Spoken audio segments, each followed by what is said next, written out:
Mascarita Sagrada!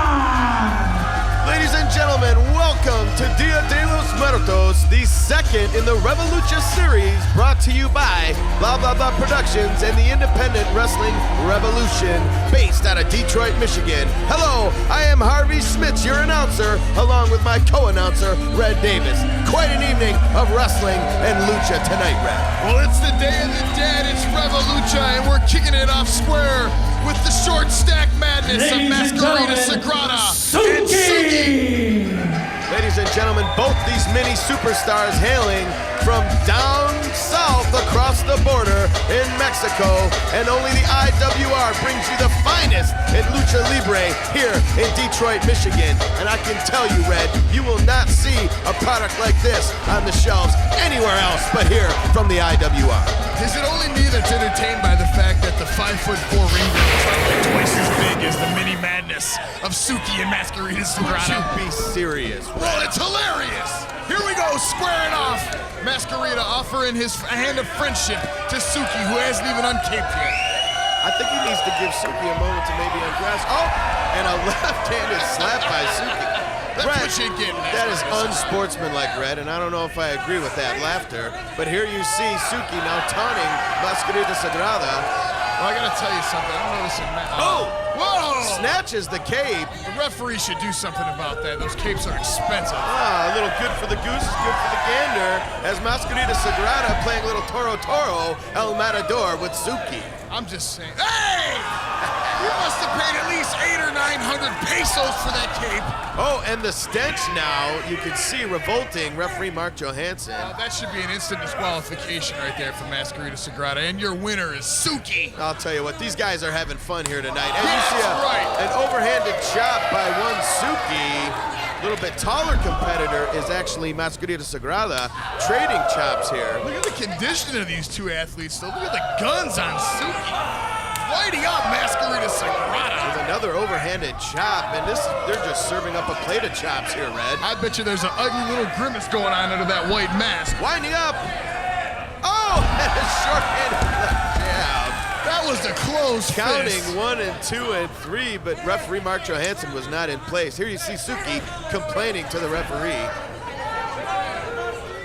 Oh, and a back chop. Oh, Tsuki must have thought that was the referee, Red. Well, you know. Another one. Oh, I'll tell you, referee Mark Johansson is getting the short end of this stick, no pun intended. And an overhanded chop, and another left hand. Poor referee here. Left blow. And he's gonna award, I think he's gonna disqualify Tsuki. Here you see Tsuki begging, please. Por favor. Unbelievable here. I think that it's referee Mark Johansson's discretion to allow this match to continue, Red. I think Tsuki was just saying, please, put your arms down. The stench of you is making me want to vomit up my breakfast burrito. Would you please, Red? Here you see an Irish whip now by Tsuki. Big left-handed lariat. As Mascarita Sagrada is crashed to the ground, you see a kick and another back chop. They are fond of the back chops, Red. As you see Tsuki here attacking the mask of Mascarita Sagrada. He's going to show everyone who's under that mask. I bet you it's a little Mexican mini wrestler. Well, I tell you, you must have ESPN there, Red. I certainly do. I have ESPN Classic as well, watching the best Gene Fulmer boxing. Well, I'll tell you, you won't see this on the Ocho. As Tsuki with a sliding baseball drop kick there. That tasted Unbelievable. like hot sauce galore. He is revved up here. The crowd, the capacity crowd at the Majestic Theater. Another left hand here, taking Mascarita Sagrada to the corner. Perhaps we would see, yes it is, another Irish whip. Following him in, big splash to the corner. I prefer to call that the Oaxacan whip, Harvey. Side headlock now by Tsuki, hammering Mascarita Sagrada. Here you see another Irish whip. Follows him in, but nobody home this time, Red. Oh, El Toro just got ran into the Ducks bull the ring. clothesline. These guys are fond of these chest chops. I'll tell you, these are some colorful wrestlers. I gotta tell you that. And he goes for the elbows, but nobody's home. There you see Mascarita Sagrada sending Tsuki to the mat. I'll tell you, this is some fun here to open up this evening. And a Mexican arm drag by Mascarita Sagrada. Now he's following him. I don't think Tsuki knows where Sagrada is there, Red. Oh, kick to the tuchus, Red. I like to say that anyone likes to call these little Mexican mini wrestlers 2 count only. underprivileged needs to take a look at the athleticism going on in the ring here, Harvey. Unbelievable. Now These guys are Tsuki showing caught up more in the ropes. Hung out to dry. Mascarita Sagrada with a 3-1-3. Sending Tsuki reeling. Looks like a Mahistral cradle. 1, 2. And a 3 count. Your winner, the Ladies and original gentlemen, here is your Mascarita winner, Sagrada. Mascarita Sagrada! Here in your opening contest for Dia de los Muertos.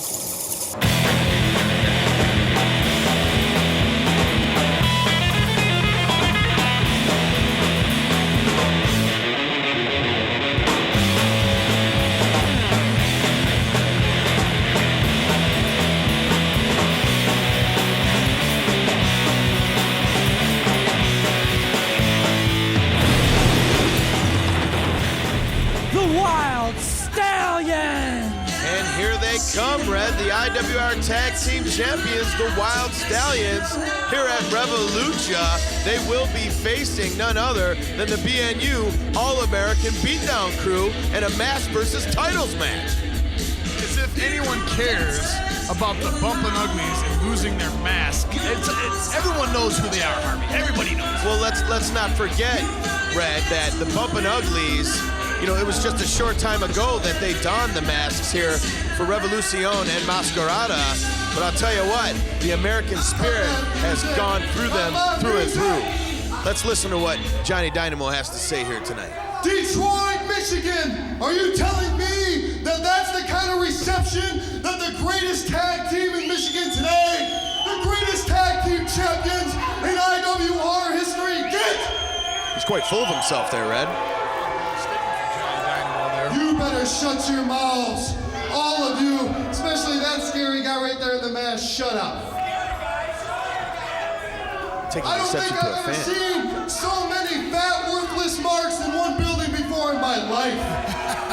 These people right there, look at these people. You're probably the ones that have been sitting at home in your mom's basement all month, typing on the internet, I can't wait to see Santo.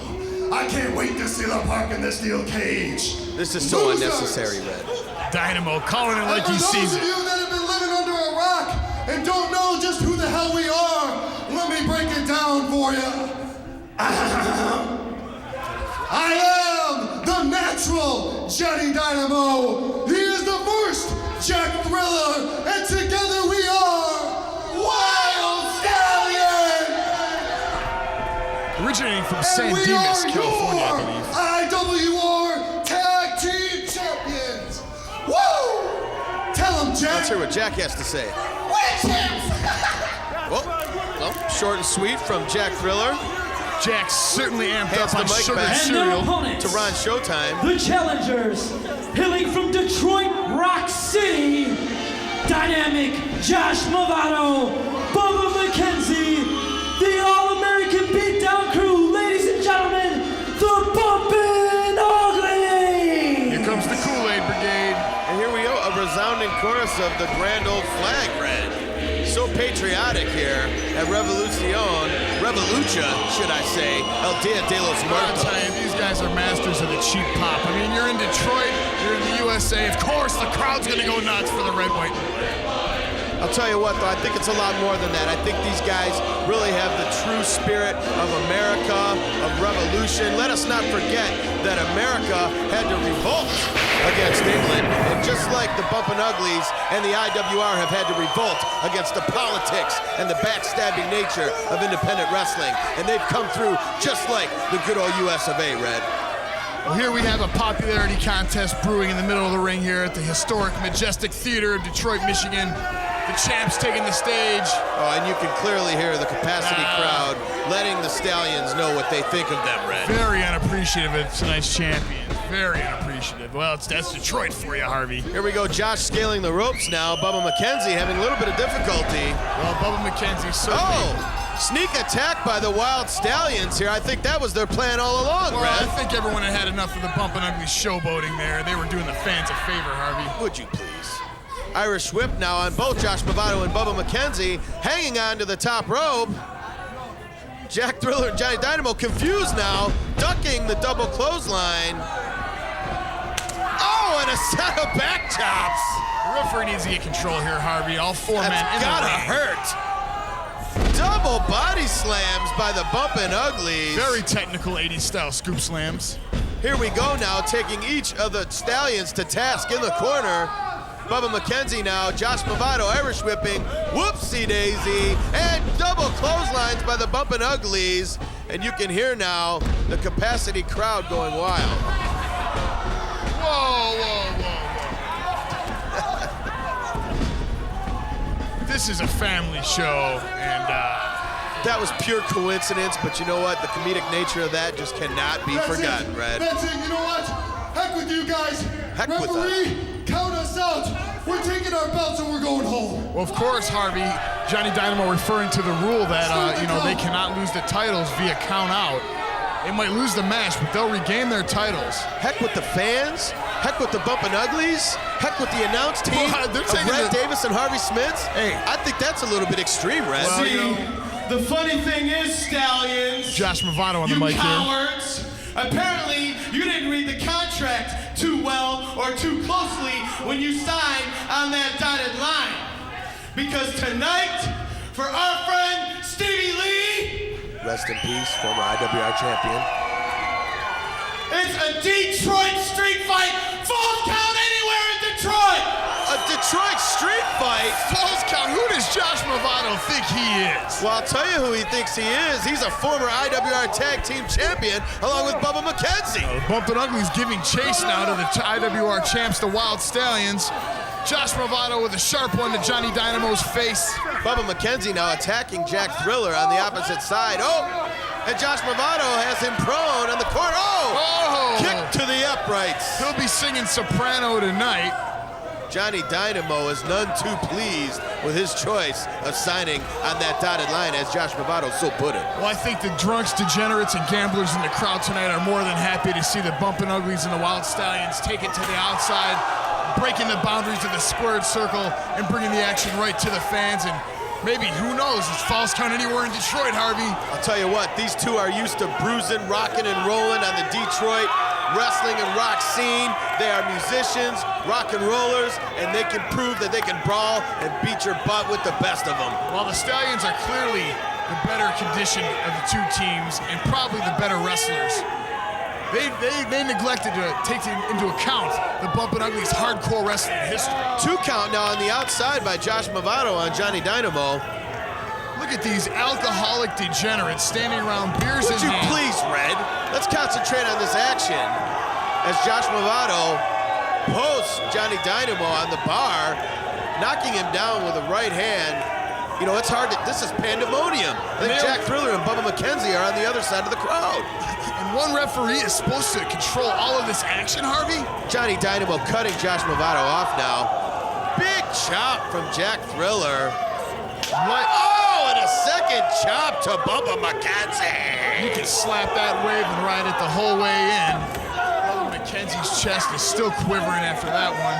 Oh, and here Bubba McKenzie regains control and torpedo throws Jack Thriller into the side of the bar. Oh, Josh Movado hoisting into the longest standing vertical suplex ever. Signature spot, Red. That's right. The fans are going nuts. Here we have Bubba McKenzie treating Jack Thriller to a cocktail, courtesy of the crack bartending staff of the Majestic Theater. And he has still got Johnny Dynamo up, finally slamming him down in that vertical suplex on the outside. This is incredible, Bubba Red. McKenzie just smashed Jack Thriller with a Heineken bottle. Here we are outside the ring. The fans are going nuts. That's right, Jack Thriller cuts Bubba McKenzie off. He's got a chair, Red. He's got a chair. Oh! He says, taste this this, Bubba McKenzie. And our reaction is much like the fans here in Detroit at the Majestic Theater. Josh Movado manhandling Johnny Dynamo now. He just Al Bundy Johnny Dynamo into the door jam, as if he were there to pick up Kelly for a date. Jack Thriller now calling for a referee. He's got Bubba McKenzie down, but Josh Movado, it looks like he has busted open Johnny Dynamo here, Red. Crimson Mask, the proverbial trademark of the Detroit street fight, is now flowing. Josh showing the camera the blood on his hand. This is dangerously close to the outside. Well, something the champions probably aren't used to, getting bloodied and bruised down. Oh, another back chop. Here we go. They're on the fighting onto the lobby now. Josh Movado in control of Johnny Dynamo. Referee Mark Johansson. Big right hand from Josh Movado now. See, the only downside of this is, Bubba McKenzie or Jack Thriller could be getting a pinfall on the inside right now, and the referee being on the outside. Well, as I look on my monitor, I see that Bubba McKenzie clearly has the situation at hand. He does have the advantage on Jack Thriller. Inserting a chair betwixt his legs now, and oh, that is just out of line, Harvey. That's an atomic ridiculous. drop onto the chair. Josh Movado now with an elbow to that prone, bleeding head of Johnny Dynamo. Jack Thriller, being a young man, still has plenty of child-rearing years ahead of him, but maybe not now because of Bubba McKenzie's indiscretions. Oh, and a swinging neck breaker out by Woodward. Woodward Avenue in the heart That's of got to be a Detroit, 2 count Michigan. only. And Josh Movado can't believe, you can see the frustration even through his mask. What is Bubba McKenzie thinking of playing a chin lock in a no-holds-barred street fight? Well, you know what, Red? He can possibly get a submission on the outside. Well, with no referee inside, it's not really going to help him very much. Josh Movado goes for the, but he gets turned around, and oh my goodness. Small package by Johnny Dynamo. I can hardly keep up with this, Red. This is insanity. 2 count only. Josh Movado now with a stiff right hand to Johnny Dynamo. The blood flowing freely from the champ's forehead. Ooh, the fan being lambasted, marinated, if you will, with Johnny Dynamo's man sauce. These fans are loving it. Oh, and a Bubba smack. McKenzie with a clubbing blow. Jack Thriller is out of it. Oh, but he takes the shortcut once again, as these Wild Stallions are known to do. Well, you know, sometimes it's not illegal in this match, and you got to take every advantage to retain these titles. Jack Thriller now with a chair choking Bubba McKenzie, one half of the BNU All-American Beatdown crew. Considering the damage Bubba did to Jack Thriller's nether regions. Oh, throws the chair into his face, Red. Taste that, Bubba. That's what Jack Thriller's saying. That's right. And Jack Thriller with the advantage, but clearly you are right, Red. It's rare that we agree, but I think he should have gone for a pinfall there. But Jack Thriller feeling that, you know, the history between these two teams is just too storied to just get a pinfall that quickly. Yeah, he wants more punishment, This feud Red. has traveled up and down the Midwest, and it's spanned multi-promotions, and it's coming to a head here tonight at Dia de los Muertos. Ladies and gentlemen, remember the time in wrestling where you had wrestlers face each other for months at a time in different styles. As you see a body slam on the outside, whereas the referee, 2 count only. But if you remember, Red, the days when there was true feuds in professional wrestling, it's all too often seen today where feuds are hot-shotted and certain indie promotions pay no attention. But I gotta tell you, these two have gone up and down the roads as we see Josh Movado reversing. Well, I think this feud simply spans and it surpasses any of the politics or the booking angles of wrestling promoters. These guys really do not like each other. Bubba McKenzie with a fistful of chair. Oh, my Lord! Jack Thriller wearing the chair as a necklace. I think that's all the rage this season. The Pats have left that belfry. And now you hear the crowd chanting USA. They are fully behind the Bumpin' Uglies, the BNU Beatdown crew, All-American USA. I'm getting caught up in it, Red. Scoop slam. Let's not forget that not only do the Wild Stallions have the IWR tag titles on the line, but if the Bumpin' Uglies lose this match, not only will they not be the champs, but they have to take their masks off and reveal their identities as if no one knows who they are anyway. It's regardless of their identities, Red. As I explained earlier, I had a chance to sit down with Josh Movado, and he explained to me that their masks are their pride. This is Revolucha. It's Lucha Libre, as Josh claims to the second rope. What could this possibly be? Look at that backside. Would you please, Red? And a falling headbutt. Right to the shoulder of Johnny Dynamo. Signature Josh Bravado. I'm surprised Johnny Dynamo didn't read that, having faced Josh Bravado so many times before. Again, Jack Thriller looking beat down now at the hands of Bubba McKenzie. I'll tell you, here's a pinfall. 2. Looks like Jack Thriller's hand just actually inadvertently hit Josh Bravado there.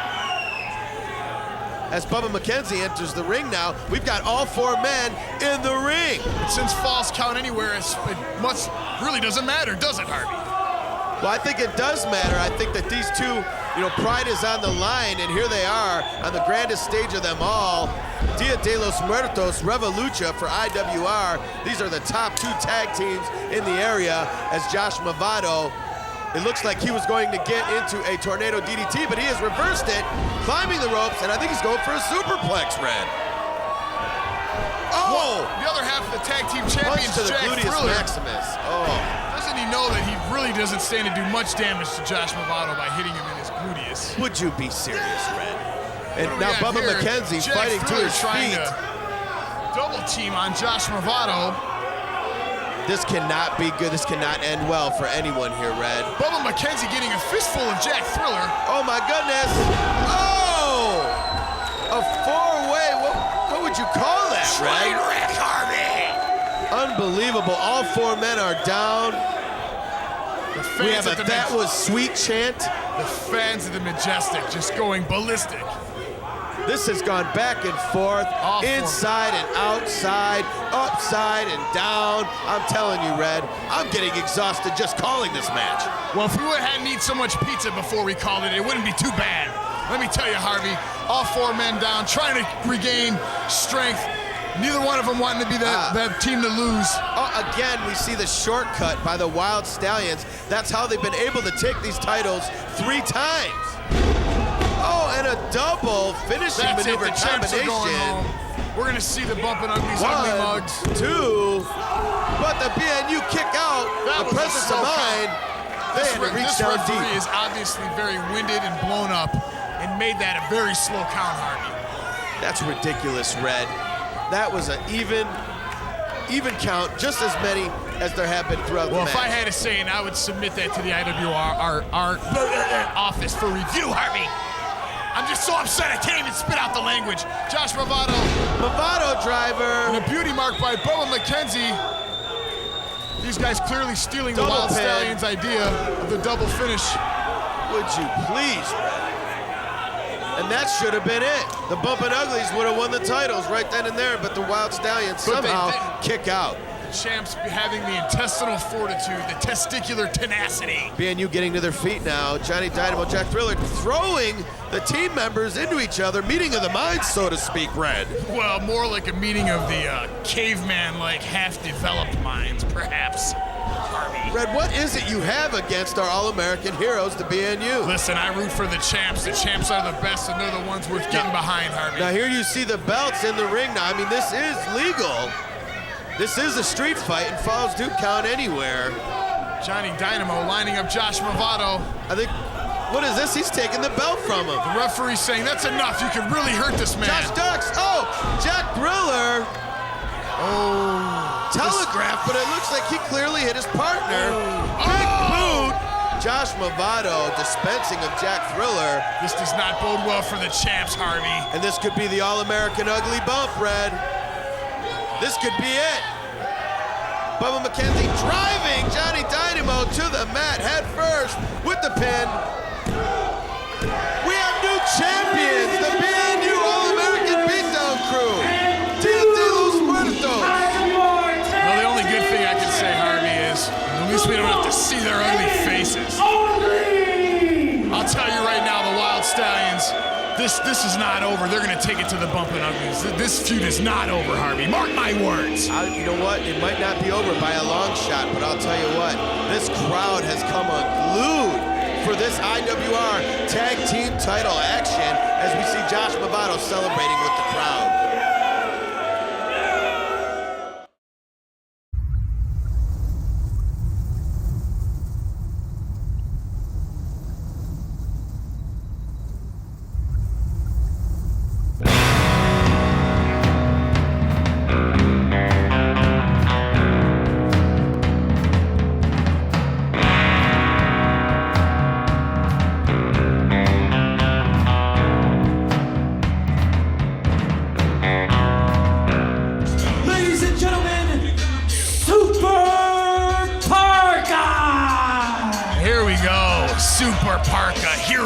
children worldwide. Are you kidding me, Red? Here we have Super Parka straight from Mexico as we have some more of the top Lucha Libre stars being brought to you by the IWR here at Dia de los Muertos.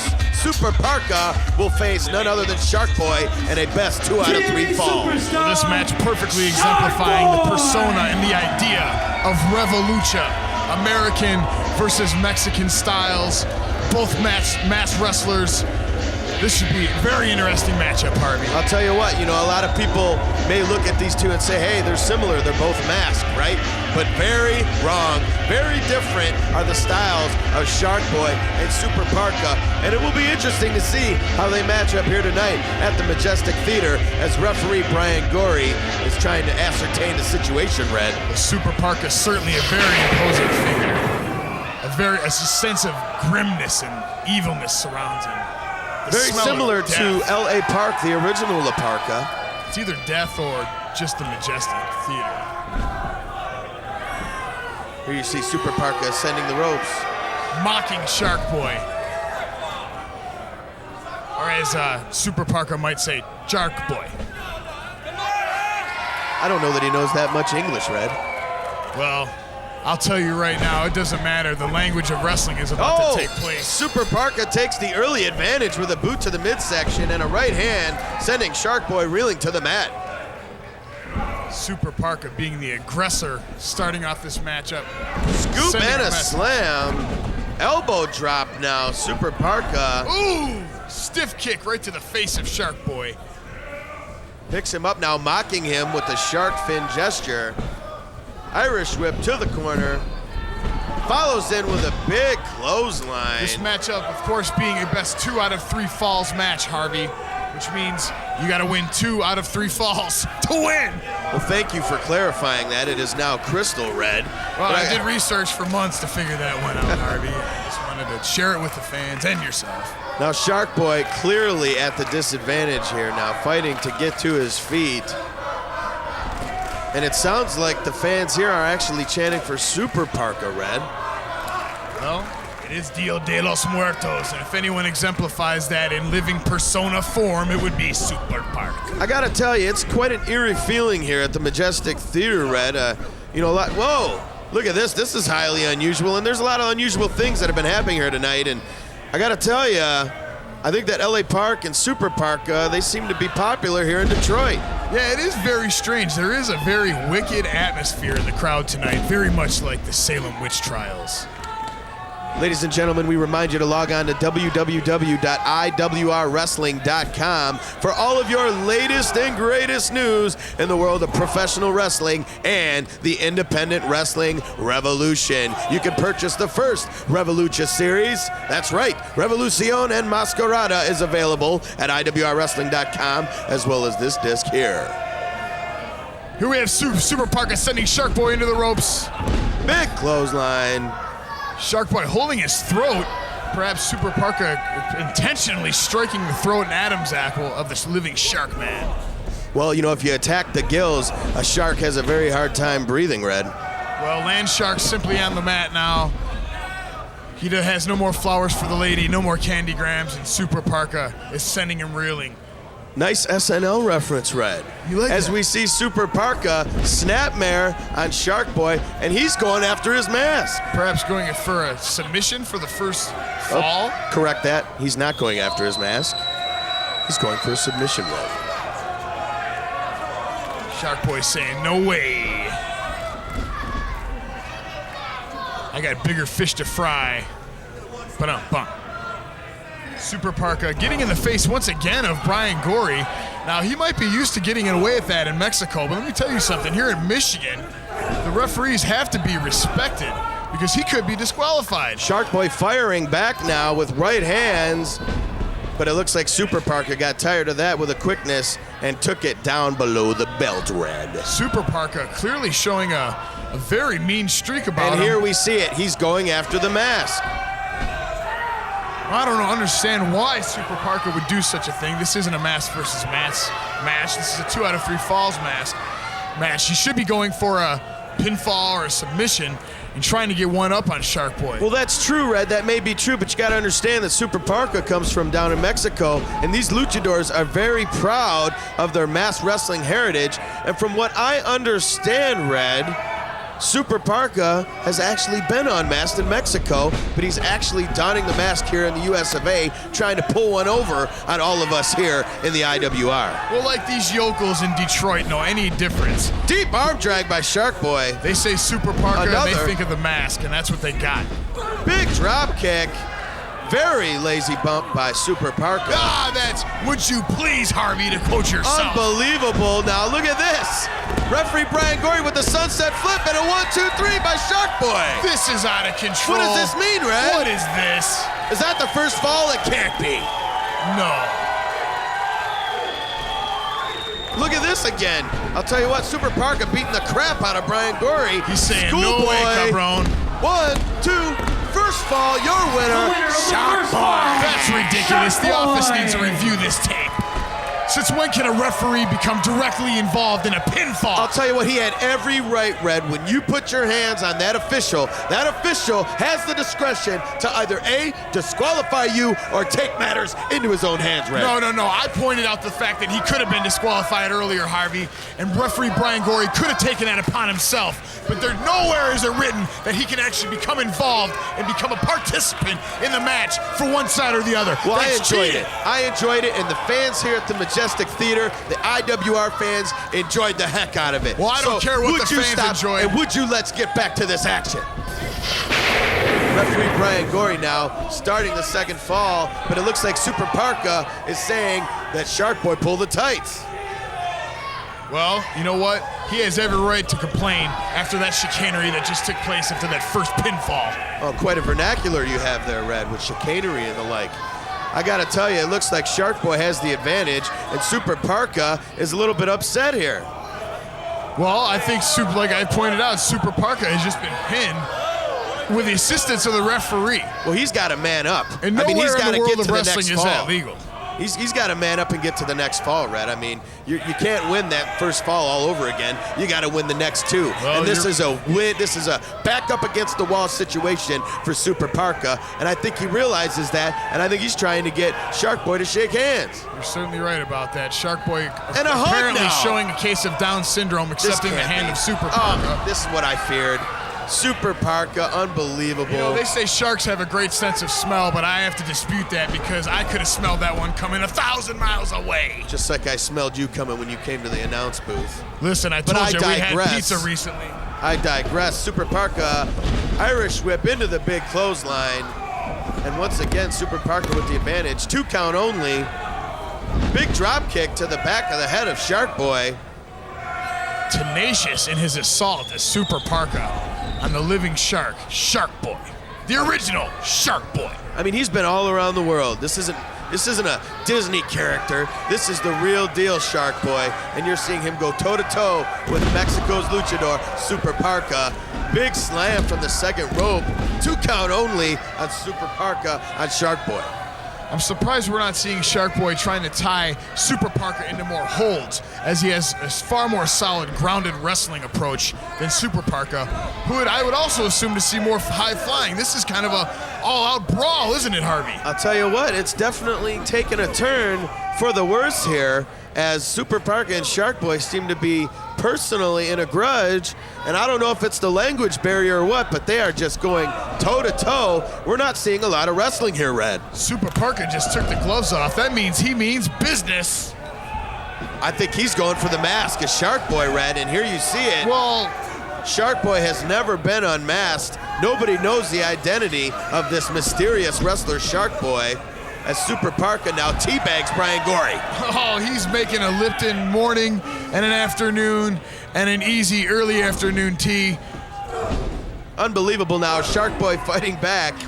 You and your tea references, Red. A right hand. I've been to England. Super Parka now reeling in the corner, and a little of his own medicine. Sharkboy goes for Super Parka's mask, only to be met with a right hand. Clubbing right hand. Back and forth these two are going, and a low blow. Looks like referee Brian Gorey trying to admonish Super Parka for that low blow, but Super Parka saying, no, it was the quadricep. He's saying, look, ref, Oh! it was how'd that feel? Again, Cabron. assaulting the referee. How can you say that referee Brian Gorey can't take a few liberties here? No offense, Harvey. Referee Brian Gorey had that coming in spades, if not a few more. Would you please? Here we go. Super Parka now pulling and clawing at the mask of one Sharkboy. TNA Wrestling superstar. Irish whip now to Sharkboy on the guardrails, and that has got to hurt, Red. The fans still reeling from that last Falls Count Anywhere confrontation now, being met face to face with Sharkboy and Super Parka. And remember, Sharkboy is up in this matchup, 1-0. Riding the rails the hard way. And I'll tell you, it looks like he is got his back up against the wall, and he has just got to reach down deep and find the intestinal fortitude to come out on top. He does have the advantage, but it looks like Super Parka may find a way to get 2 falls real quick if he takes the legs out of Sharkboy. Well, this is not a Falls Count Anywhere match, Harvey, and Super Parka needs to get Sharkboy in the ring if he wants to get any sort of pinfall or submission happening here. Another Irish whip into the guardrail. Displacing guardrail. Brutal. Fans' drinks being knocked asunder. Here you see Super Parka now throwing Sharkboy back into the ring. Picks him up. And A scooplex. That was a scooplex. here you see Super Parka sitting to the top rope, second rope, pardon me, and a splash, having some mask difficulties. 2 count only. Sharkboy kicks out, Red. Wow, these 2 athletes giving it all they got here. We're still only 1 fall down, 2 more until we decide the outcome of this bout. Super Parka in control of Sharkboy right now. Picks him up. Setting him up, scoops. Another suplex. Another scooping suplex, an interesting technique by Super Parka. And here you see Super Parka going for some kind of unorthodox submission. Ooh, making Sharkboy taste his grace. Right there in the middle of the ring. He's getting a face And full of Super Super Parka Parka. now ripping and clawing at the mask. And what is going on here, Red? I think Sharkboy, That's a 3 count, but what's going on with Sharkboy's mask? he's covering his face. I think Sharkboy just allowed himself to be pinned at the expense of not showing his face. Unbelievable.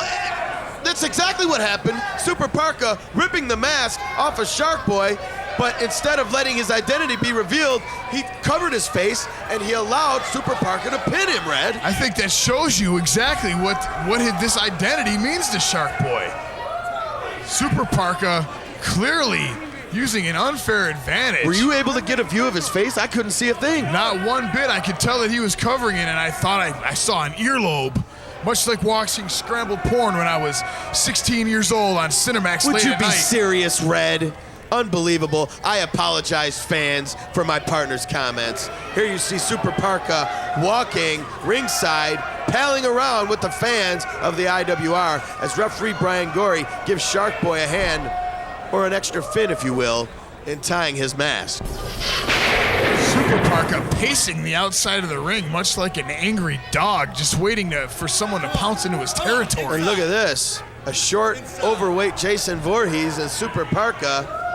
And It's a goofy Kodak mascot. moment. I hope those guys paid their $5 for that picture. Look at the fire in the eye of Sharkboy. He is upset, Red, that he had to give up that second pinfall just so that he wouldn't give up his identity.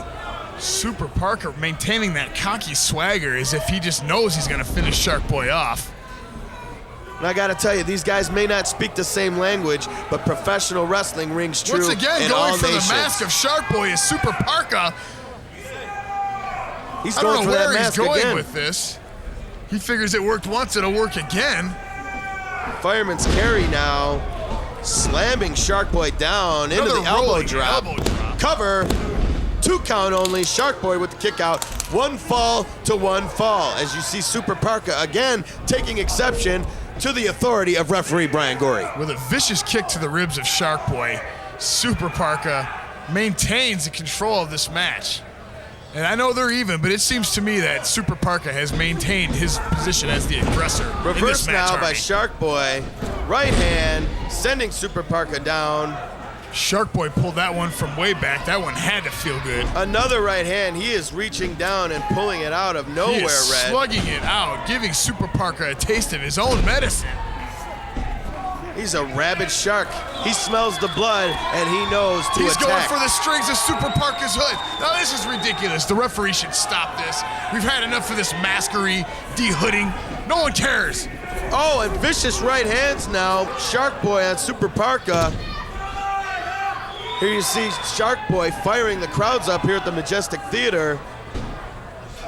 I think both men are clearly tired and frustrated and just want to get this match over with, and this third fall is where it's at. They're even up, and whoever gets the last one is walking out of the Majestic Dia de los Muertos celebration, the victor, and walking home with all the glory. It's Mexico or it's America. It's Sharkboy or it's Super Parka.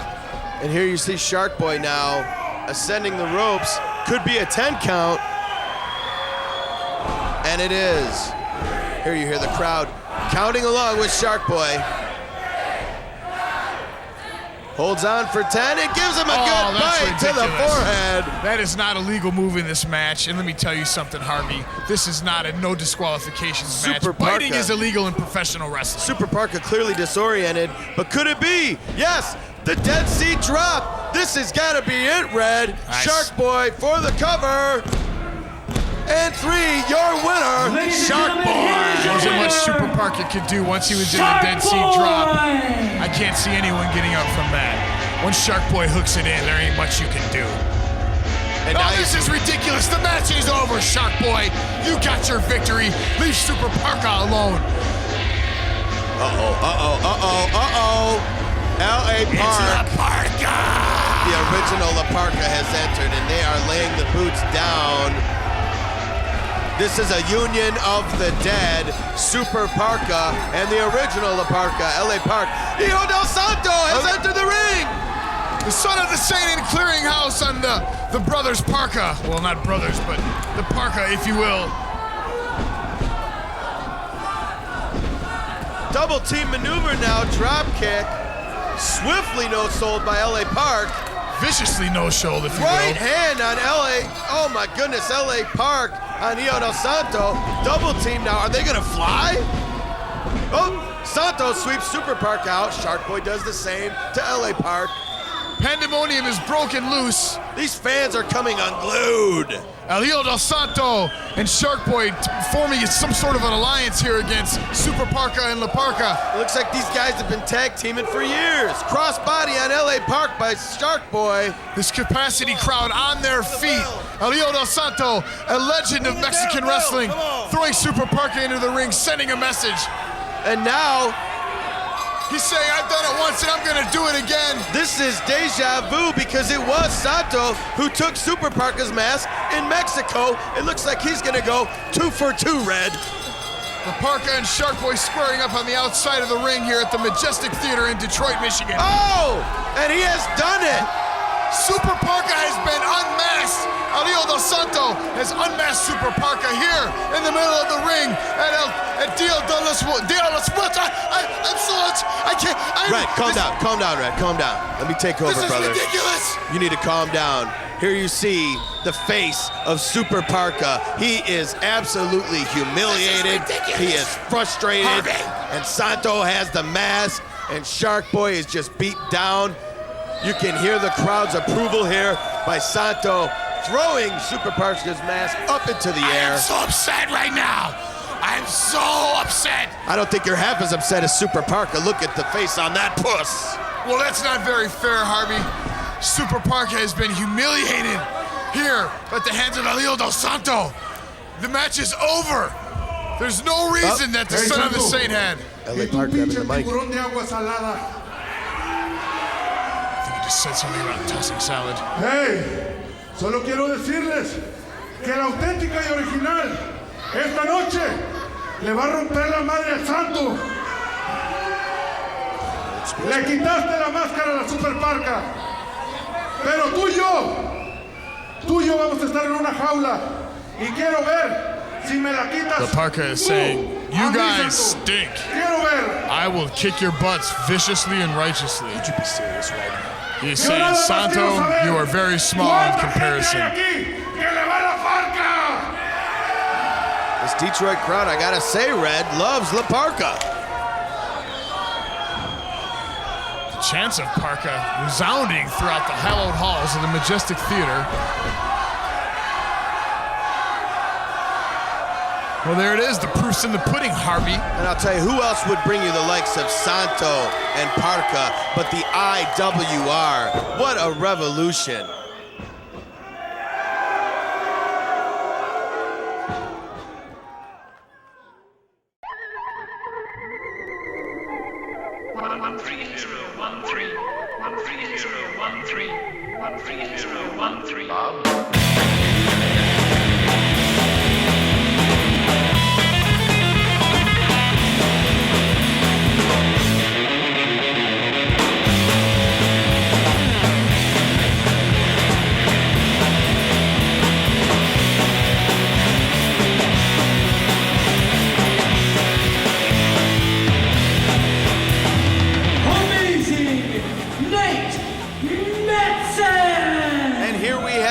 Six-man scramble for the IWR King of the Independents title. Ladies and gentlemen, thank you for joining us at Dia de los Muertos, the second in the Revolucha series by the IWR and Blah Blah Blah Productions. Thank you fans for showing up here tonight, October the 29th, and thank you fans at home for purchasing this video on IWRWrestling.com or in your favorite store. Here you see Nate Mattson being led to the ring by Miss Natasha and Briar Wellington and Anthony Rivera of The Threat. And if I'm not mistaken, isn't there another member of The Threat involved in this matchup here, Harvey? That's true. You know, The Threat, a four-member team, I should say, Red. But however, tonight you have two of those members facing off and squaring off against one another, both Nate Mattson and Truth Martini, former IWR King of the Independents champion. Of course, the time was in the IWR when The Threat ran rampant and held all titles of the IWR, all the gold. And here you see the maniacal, talking to self, insane, crazy in the brain, Gutter. And I'll tell you what, he is a fan favorite, is Gutter, as the fans here at the Majestic erupt. Clearing house. The Threat's not really wanting to be around Gutter at this moment in time. It is all amped up at his big superstar entrance. Gutter now clearing the ring out, and he's ready to take one and all comers. And he's a former King of the Independents champion himself, Red. Hailing from Detroit, Michigan, weighing 280. In fact, the only members of this match is Chris Sabin and Eddie Venom that have not held King of the Indies gold. The King of the Indies strap's certainly been around the waist of... Get out of here. That is Eddie Venom, but he is clearly mocking Truth Martini. It's false Martini, everybody. Clearly in the spirit of Halloween and Dia de los Muertos. Ladies and gentlemen, False Martini. Who does he think he's kidding? Look at the drawn-on tattoos. Directing Ron Showtime to re-announce him as False Martini. Stellar Eddie Venom. Nice wig. He's saying, come on. Pretty good mannerisms, however. Oh, and here we hear it, Hail Sabin, wishing his fellow partners good luck.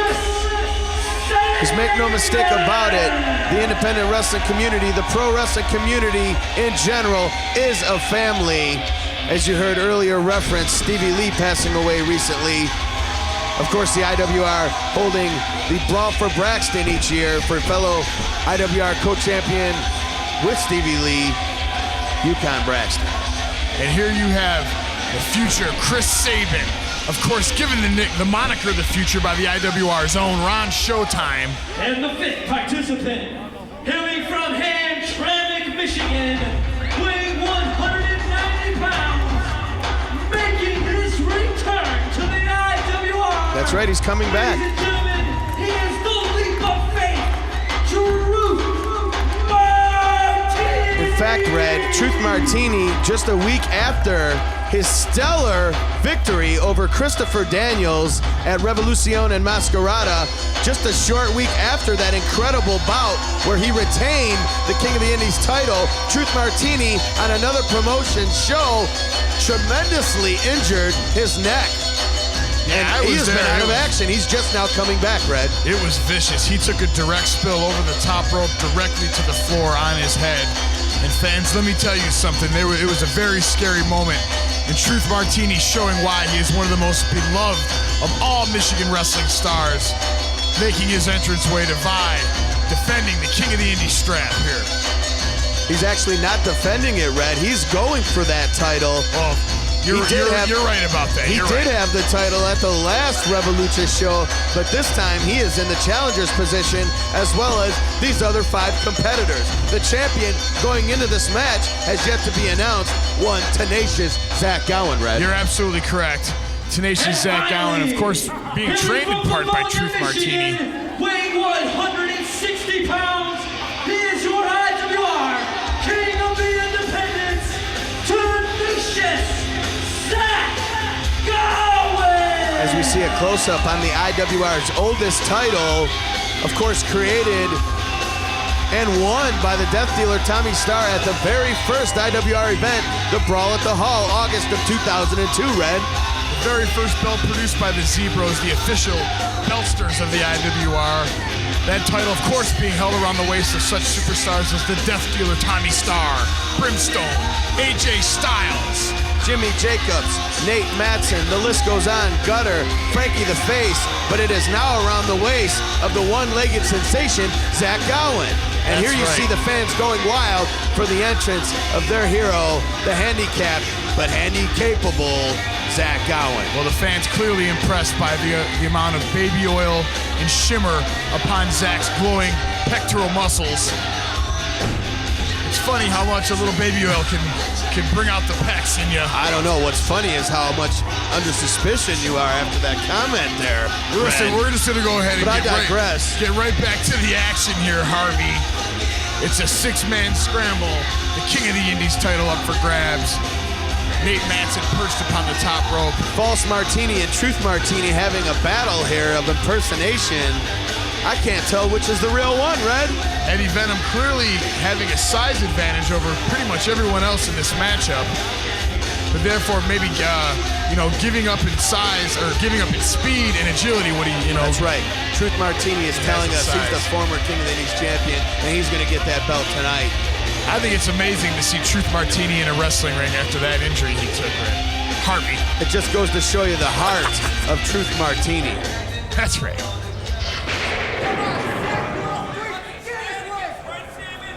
Shut your mouth right now!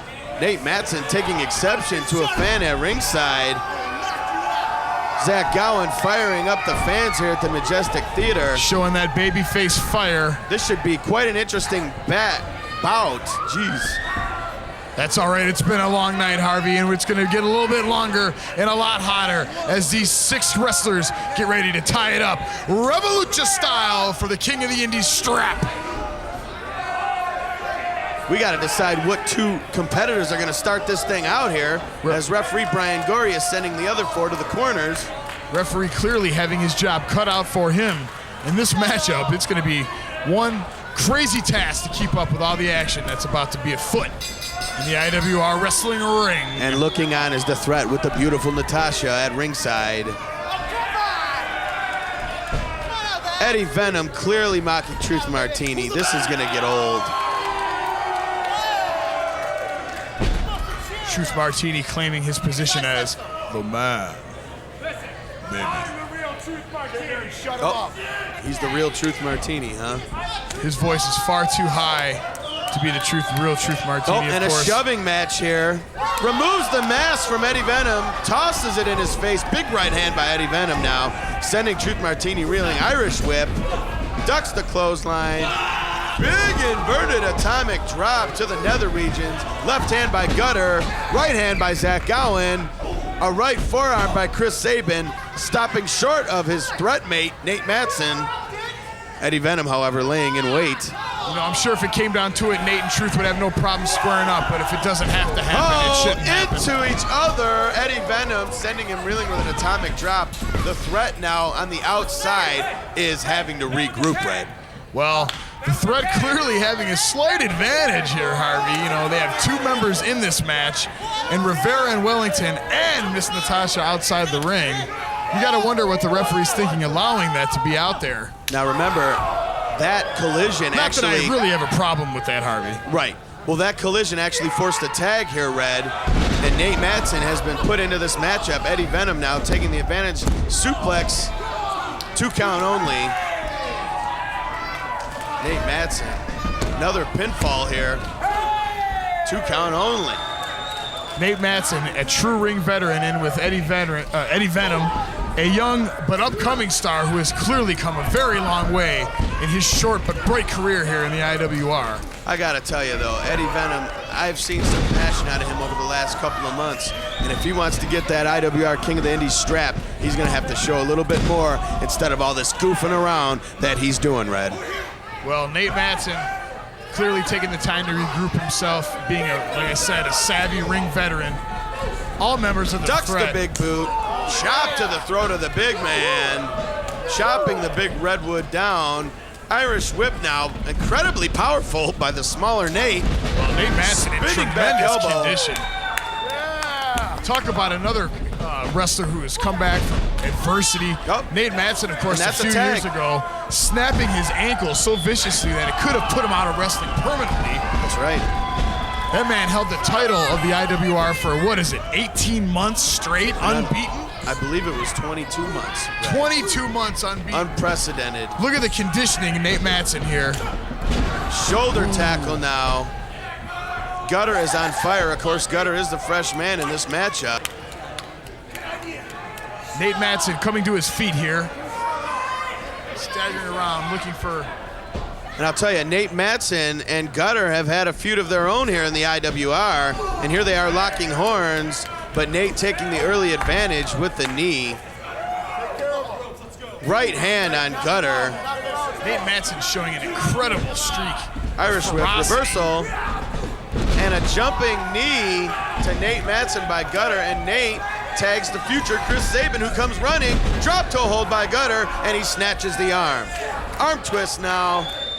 I'll tell you what, he does not want to match chain wrestling with one Chris Sabin. Some of you fans out there might recognize Chris Sabin from TV, but what you may not realize is that all these guys in this ring have been up and down this road before, and Chris Sabin came up with these guys. And this right here is a real treat for wrestling fans to see once again Chris Sabin in the middle of the IWR ring. Look at this for the King of the quickness. Indies. Unbelievable. Look at that quickness, Red. That's why they call him the King of the X Division, the future of the business. Big drop kick on his feet again, Chris Sabin. Look at this sequence, Red. Again on his feet. Big Whoa. kick to the back of the head of Gutter. Gutter just bit the mat face first after that to add insult to injury. And hail Sabin. He takes the back door out and says, I'm gonna take a breather. And here he goes, ready to fly. But Zach Gowen tags him in. Zach says, you know what, Sabin? I've had enough. He tags Give me a himself in, taste. I should say. Unbelievable. Zach Gowen now, the one-legged wonder. Sabin looked a little inserts himself into this dissatisfied. matchup, but Gutter drapes him across the top rope. Sabin looked a little hot at that, I gotta say, and you might have a right to, because you gotta be in the middle of that ring to get a pinfall and therefore become the King of the Indies. One-legged drop kick. Look at the babyface fire. Couple of forearms and fists by Zach Gowen. Such 2 amazing count only. balance and power. Zach Gowen, truly one of the most Irish gifted whip, athletes. reversal, and a big forearm by Gutter. A left boot. Taking him up for the suplex. Zach floats over. Looks like could be his twisting neck breaker. Oh, nails it, and this could be it, Red. Devastating. He's Zach gotta get the Gowen. cover. He's got to go for the cover while he can. Showboating Oh, here. that's the mistake. Oh, and Anthony Rivera making him pay for that mistake. Well, I don't know how you see that. I saw Zach Gowen tripping. He's got one leg and it happens. No, not at all. I agree that, that was a mistake. Zach Gowen should have went for the pinfall, but clearly Anthony Rivera inserts himself into this matchup on behalf of the Threat. Call it. Twisting Whoa. moonsault on Anthony Rivera and Briar Wellington, and he is back on his foot like the human pogo stick he is, Red. Well, that's just ridiculous. The threat is not his concern. He needs to be in that ring collecting the title. And this crowd has come unglued, much like my mouth throughout the evening. Pardon me, fans. Nate Mattson flying over the cross top, body, taking out Zach Gowen and some of his own threat teammates. and he can't believe it. Gutter signaling that he's going to perhaps go for a dive. Knife edge much chop of a high by the flyer future Chris is Gutter. Sabin. But Gutter now being manhandled by Chris Sabin, being tied to the tree of woe, as it were. Chris Sabin getting ready to do something nasty. Sliding baseball drop kick and a torpedo tope. The speed of Chris Sabin is just so amazing. Unbelievable now. Truth Martini and Gutter in the ring. Gutter evades Truth Martini. It looks like he's gonna take to the air, Red. These guys too busy battling each other outside to see Gutter flying off the top rope. Once again, all men down on the outside of the ring. All the fans here at the Majestic Theater on their feet. I can't believe cutting Truth Martini off. I can't believe Truth was even thinking about that. But now Series of reversals. He goes sailing. Up and over goes Truth Martini. Eddie Venom exerting his power. Miss Natasha in the ring now. Slaps, but Eddie Venom ducks. Slaps referee Brian Gorey. This is uncalled for. Throws her on top of the pile. That is a woman right there, And Hardy. Eddie Venom over the top rope. Unbelievable agility for this 6'9" big man. Eddie Venom showing a tremendous burst of cougar-like energy. Knocking everyone down to the ring, including Miss Natasha, the threat, and the other members of this match. Zach Gowen with a vicious back chop. Could it be? We've seen this before, Red, but it looks like Brian Gorey is getting in on the fun here. Brian Gorey. Not to be outdone, referee Brian Gorey with a plancha of his own to the outside. This is insanity. The fans love it, and this is what the IWR brings you each and every night. And look at this now, being manhandled by Eddie Venom is Zach Gowen, tossed back into the ring. Clearly a size disadvantage. Turns him inside out with the clothesline.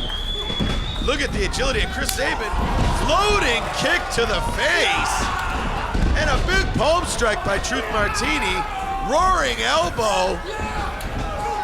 And a flying big butt by Nate Mattson. Clothesline by Zach Gowen. These guys putting it all on the line. I can't keep up with this, Red. Crotching Eddie Venom on the top rope. Zach Gowen smacks Eddie Venom. The speed and balance of Zach Gowen is simply amazing. Nate Mattson, though, with the M80 on Zach Gowen. This could be it, everybody. Amazing Nate not taking the time to get to. Man, I'm very surprised at Nate Mattson here. That is a rookie mistake by the veteran, Nate Mattson. This is interesting, but he's going up with the bigger fish to fry, I suppose. Is Eddie Venom on the top rope. This could be a double superplex. None of Truth these. Martini and Chris Sabin underneath. Zach Gowen rolling out of the way. Double powerbomb superplex. Eddie Venom getting the worst of that exchange. You gotta admit, this is the most amazing wrestling action you can see. All going down for the King of the Indies title. To fans, don't forget IWRWrestling.com, the spot to log on, where you can find videos of all these athletes in their prime throughout the last 4 years, including the future Chris Sabin. Reverse in his spin kick. Very, very early career. Back kick now. Chris Sabin grabs Eddie Venom. Oh my goodness! A Matrix-like kick to every member of this match. Sabin follows taking it up with a everybody DDT out. on Eddie Venom. The King of the X Division showing why he, with a vicious spinning kick, an enziguri kick to the back of Truth Martini's head. Catches Zach Gowen, vicious backbreaker. That's gotta be it. Why isn't he finishing him? Oh my goodness, double underhook, pile driver! Spikes Zach Gowen that into has the to mat. be it. This is over. But Nate Mattson interrupts things with a drop kick. Right hand to Chris Sabin. These two have also had quite a history past. This action leaving these fans breathless, as well as your announce team. Nate Mattson with a kick to the gut of Chris Sabin. Fisherman's Buster. Kick to Eddie Venom. He's making sure that he's got no one in his way of getting this victory. To the top climbs Nate Mattson. This could be Could it. we see The amazing leg drop, ladies and gentlemen. Did you see how far and how high Amazing Nate just flew across the ring? Gutter breaks this up. This action is fast and furious, and I don't know that we can keep up. Boot to the midsection, blocked by Gutter. Oh, and a vicious backbreaker modified. Pinfall, 1, 2. Back chop by Eddie Venom. Wow, this action is so fast and furious, it's hard to keep up with it, fans. Gutter into the ropes. Eddie Venom scooping him up. Oh. Could this be the running power slam? Oh. Sidewalk slam by the powerful Eddie Venom. Zach Gowen breaks up the 3 count. Back chop. Gowen employing the back chop on Eddie Venom, popping one of his many zits. Zach Gowen up to the top rope now. Eddie Venom about to do some damage to the one-legged conquistador. Unbelievable now. Back elbows here. A flurry of back elbows sends Eddie Venom reeling to the mat. Flying. This could be the one-legged moonsault. This is incredible, Red. Let's see if he can get it. Unbelievable. Amazing. This has got to be it. What's he getting up for? Truth Martini steals the victory and is once again your King of the Indies champion. That was amazing. He snuck in the back door and stole it when no one was paying attention. Truth Martini showing true ring savvy. That was what had to be done. With all these other men in this match, there was no way to get a 3 count. Yo, you constantly had someone interrupting, coming in on the 2, coming in on the 2. He had to make sure all these guys were down. He waited. He baited his time like a hunter, and he got the victory.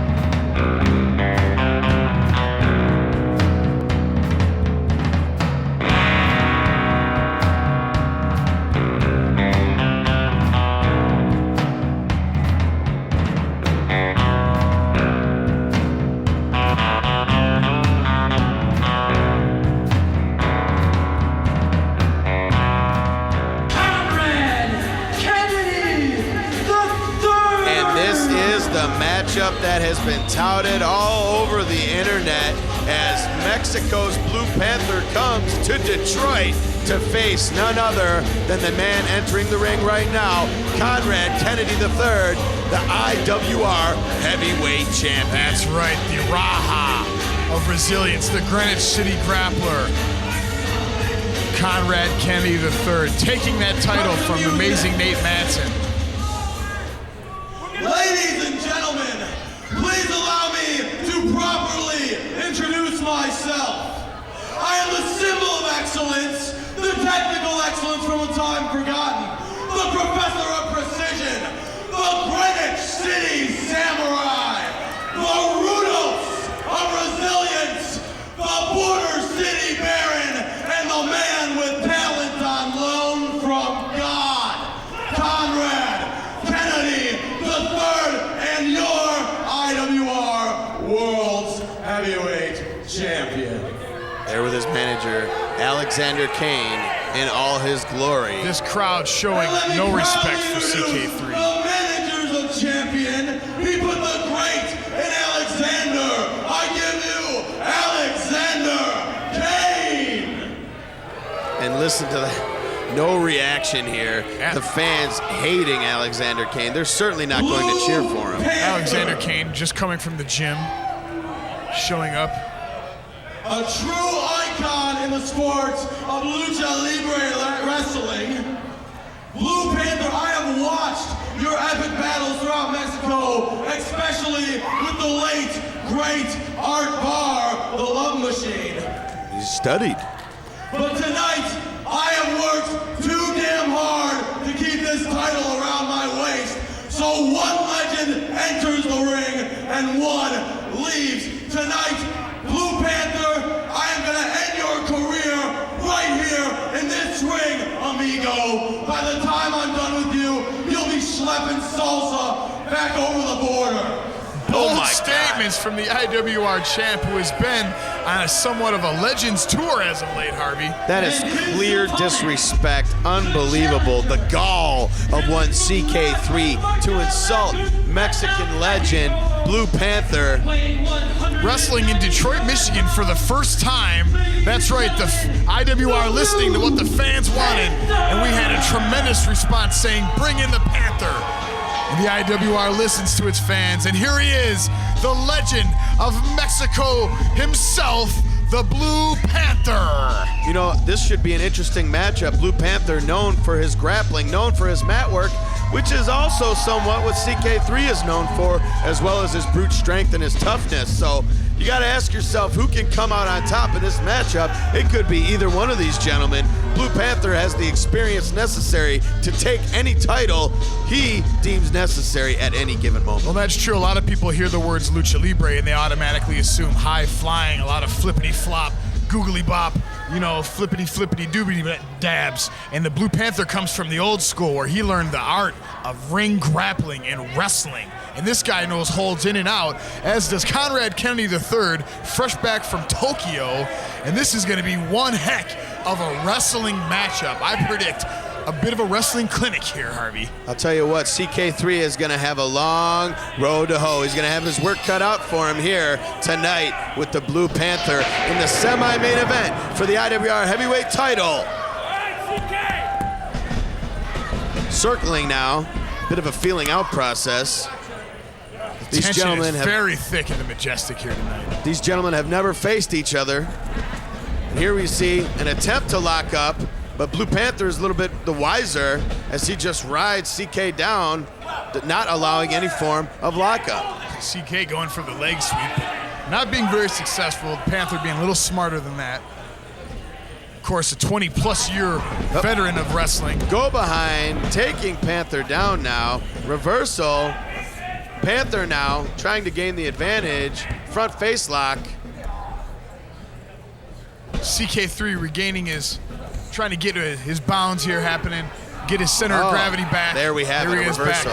Now he's got the armbar on Blue Panther. The Panther may underestimate CK's wrestling ability, but what he doesn't realize is that the IWR champ is, of course, a student of wrestling. This guy lives, breathes, eats, bleeds, craps, and goes #1 wrestling. And he just got leg swept by the Blue Panther into a pinning combination, and he was sent reeling. There he is into the arms of Alex Caine. Listen, he has a manager. He's simply consulting with his manager ringside. There's nothing wrong with that, Harvey. Go for the lockup. Single leg takedown by Blue Panther. Panther now, quite unorthodox, tying the legs of CK3 up. Sweeping around to the side, digging his knees in now. And look at this stretch, Red. This has got to be painful. Stretch. Almost an STF-like application, but then spun around into some sort of surfboard-like stretch, applying tremendous pressure to the back and neck of CK3. And here Alexander Caine coming to the aid of the IWR champion. I think we may have seen a submission otherwise, and Blue Panther could have flown back to Mexico with the IWR heavyweight title. Well, that's a bold statement there, Harvey. CK3 is not the world's champion by giving up in the first 3 minutes of a bout. I think he was smart enough to not tap out or give up that early, but clearly the Blue Panther having a very effective hold on the IWR champion. And here they are circling again. And here we have the first lockup here. And Blue Panther reversing it. Quite a takedown, rolling takedown into the head scissor. Of course, he's still got CK's arm locked up very tight. And a short scissor itself. Blue Panther now, CK back to the vertical base. Single leg takedown. And CK3 now wrapping the legs of Blue Panther. He's got something in mind for some kind of submission here. Oh! That's got to tear the cartilage, the ACL, out of the knee there. Unbelievable. Yeah, his meniscus is not feeling very sweet right now. He's like, thanks a lot, bro. That really hurt, bro. I'm not sure that that's what Blue Panther is actually saying, Red, but that's good for you to speculate. Well, I'm just not sure the Spanish translation, Harvey. Referee Steve Bernstein checking the action here. Alex Caine clearly helping his man here. Now, Blue Panther going for another submission as he hits his neck, or pardon me, puts his head in the crook of the knee of CK3. and pulls back towards his head.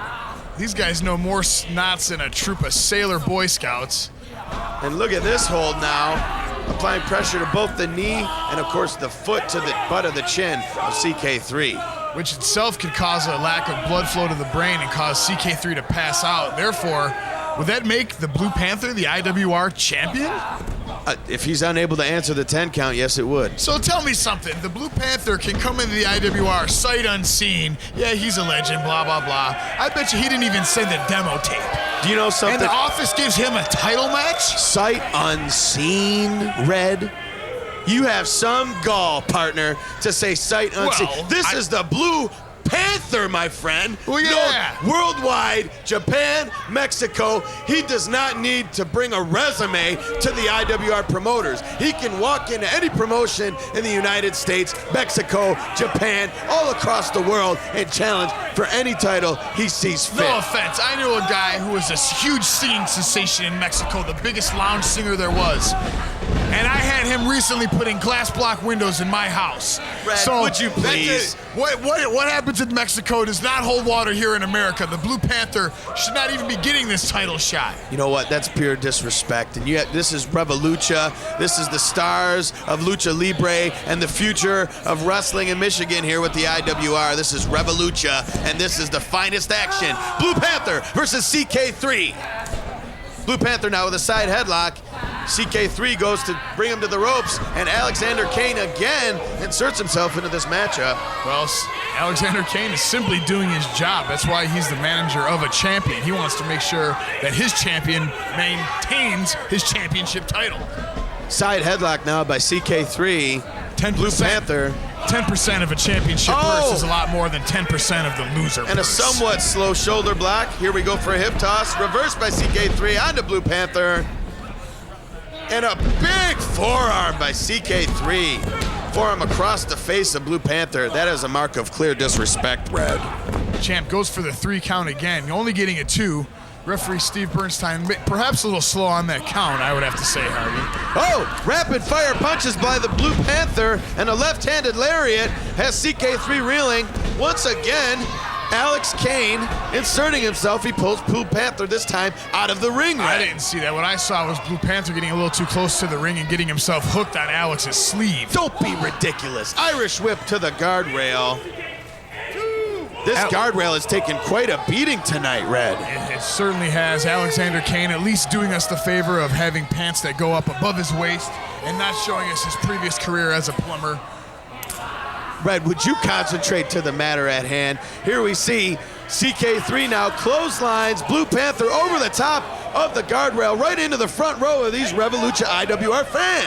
Who would have thought you would have saw a legend like the Blue Panther on his back on the floor of the Majestic Theater amidst the smelly, scummy fans of the Majestic Theater here in Detroit, Michigan, Dia de los Muertos. They are not smelly and they are not scummy.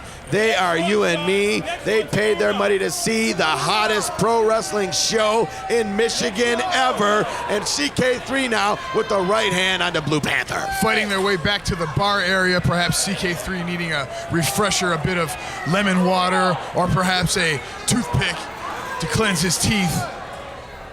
Sending Blue Panther headfirst into the chair, saying, here, taste a little bit of Greenwich City greatness here, Panther. That's right, CK3 brutalizing the legend, as you call him, Harvey, the Blue Panther. As I call him, as wrestling fans all over the world call him, Red. I gotta tell you, you crack me up sometimes, Well, brother. legend, smedgen, champion says it all, and champion is what CK3 is. And he's coming over, and it looks like he's in control of this matchup, and just needs to pull the Panther into the ring Breaks for the 1, 2, 3. count. It seems like there was a lot longer than 10, but I tell you, Well, that's Steve pure Bernstein. speculation on the part of the commentary team there. The boot meant for Blue Panther has met his manager, Alexander Caine. Caine meets CK's boot. Some more rapid fire punches, and Blue Panther is on the offensive once again, Red. Irish whip reversed. Oh, that's gotta hurt. Man, these guardrails certainly are being displaced on a regular basis during this card here. These rabid fans at this sold-out Majestic Theater crowd just going ape, going bananas for the Revolucha Madness of this co-main event matchup between the Blue Panther and Conrad Kennedy III. And it looked like just a moment there that CK3 was trying for a pile driver, but Blue Panther was able to back off and get back into the ring. Forearm now by CK3 into the corner. European uppercut. A little bit of Europe to Mexico. Taking the wind out of the sails of the Panther now. Applying a lateral lock. That's a choke. That was a lateral chest lock. That was a clear choke. No, I forget the exact name of that lock right Reversal. now, Harvey. Nobody home. Blue Panther in the corner now. CK3 trying now for, look at this unorthodox submission. Oh, it's good night, Irene. The Blue Panther. And a full Nelson with the legs tied up. And the Panther almost submitted. Pinfall now. 2 count only. Blue Panther kicks out. I think the champ made a small mistake there. I think he could have kept that hold on and perhaps got himself a submission victory over the Blue Panther. Well, Panther fights out of the rear chin lock only to then be choked on the bottom rope by CK3. But then again, the Rudos of resilience isn't exactly worrying about the Blue Panther. He's going to go ahead and dish out some more punishment and send him back on that plane to Mexico, remembering that he just fought the world's IWR heavyweight champion. Sleeper hold applied by CK3. Blue Panther fighting out of it. Series of back elbows by the Panther. Oh, again tripped up by Alex Caine. Well, fist drop by CK3 to the back of the head of Blue Panther. That was a very technical fist drop applied by Conrad Kennedy III, picking up Blue Panther by the back of his mask. And you can see just how much these competitors want that gold and how much CK wants to retain, how much Panther wants to win. Because here you see, even throughout the sleeper hold, Blue Panther is holding on and fighting with every breath in his being. Yeah, he looks like he's about to give up the ghost, though. Conrad Kennedy III. Maybe it's a little bit of youth versus age here, Harvey. Conrad Kennedy III still in his early 20s or mid 20s. The Blue Panther, what, in his mid 40s, perhaps? That may be true, but clearly, I mean, just look at the guy. Look at the physical conditioning of Blue Panther. Well, it may be, but let me tell you right now, the young lion that is Conrad Kennedy III is about to finish off this meal. Irish whip goes for the backdrop. Sunset flip by Blue Panther. 2 count only. Both of these guys looking a little tired at this point in this matchup. I can't believe that they're both still standing, let alone still fighting on for that IWR World Heavyweight title. Oh, big chop by CK3. CK3, of course, looking to be in tremendous condition over the last few months, returning from Japan. A whole new level of attitude, a whole new arsenal of holds, and a whole new level of intensity from Conrad Kennedy III. I couldn't have said it better myself. Well, I could have, but I didn't want to interrupt you. And here you see a right boot on the Blue Panther. CK3 and Alexander Caine clearly having the advantage. Well, that's right. They do have the advantage, and it's about to be what, like I said, good night, Irene, for the Blue Panther. Oh, and once here we again, go. on the outside of the ring, Conrad Going for Kennedy. that pile driver again. Oh! Backdrop on the outside. Oh, you could hear the slap of the champion's flesh hitting the solid floor of the Majestic Theater way up here in the announce booth. That's right, the solid floor. No memory foam here. No memory foam in some kind of entertainment company. This is the floor, baby. The Blue Panther having enough of Alexander Caine, saying, here, take one of these, fat boy. Knife edge chop. Chop CK3. Goes to Irish Rip, CK3 into the guardrail. Wow, the Panther dishing out the champ some of his own medicine here. Oh, goes with the left hand, trying to get CK3 over the top, and he's successful finally, Red. Well, CK3 being a little bit taller than the Panther, of course, having a little bit lower center of gravity, giving him a somewhat of advantage when it comes to the mat wrestling. But takes a little bit longer to knock a big guy like CK3 over. But he did it. The Panther, of course, being extremely strong. He's in the clutches of Caine, but no, again, is able to move out of the way, and Caine meets CK's boot. Caine's jelly roll-like arms were no match for the conditioning of the Blue Panther there. And now CK3 begging for mercy, but Blue Panther's not going to have it. A series of short right hands to the face of our champion. Well, that's a little out of line there, Harvey. Those were close fists to the face, and last time I checked, that was outlawed in American wrestling. Single leg takedown, drop toe hold. This could it be it? He's going for the surfboard, Red. This is his world famous maneuver. They do a lot of surfing in Mexico, Oh, do that's they? gotta hurt. Oh, the Greenwich City grappler now being strung up, surfing. Oh, the strength. USA. The strength it takes that you have to exert.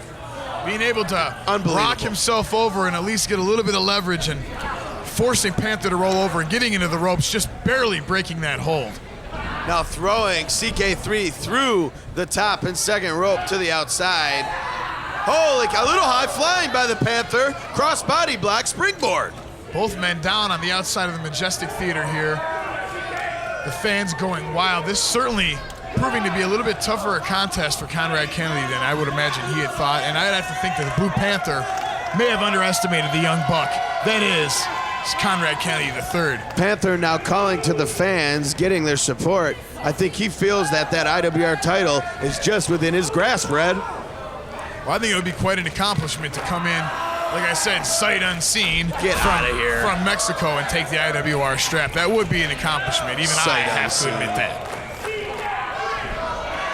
From what I heard, that's how you got your wife off of the internet, mail order, sight unseen. So I think you need to calm down with Listen, that. Harvey, and right now in Herzegovina, they are having very tough economic times, and there are some Would you be serious? Well, Let's get back to the they're action. extenuating circumstances. Abdominal stretch now by CK3 on the Blue Panther. The Panther now showing his tremendous gluteal maximus muscles. Oh, turns it into a hip toss, going for the Fujiwara armbar. The what armbar, Harvey? The Fujiwara, Red. This is not Japanese wrestling. This is Mexican wrestling, and This is IWR wrestling, and this is worldwide, baby. it's Revolucha, and here we are live. It's IWR wrestling.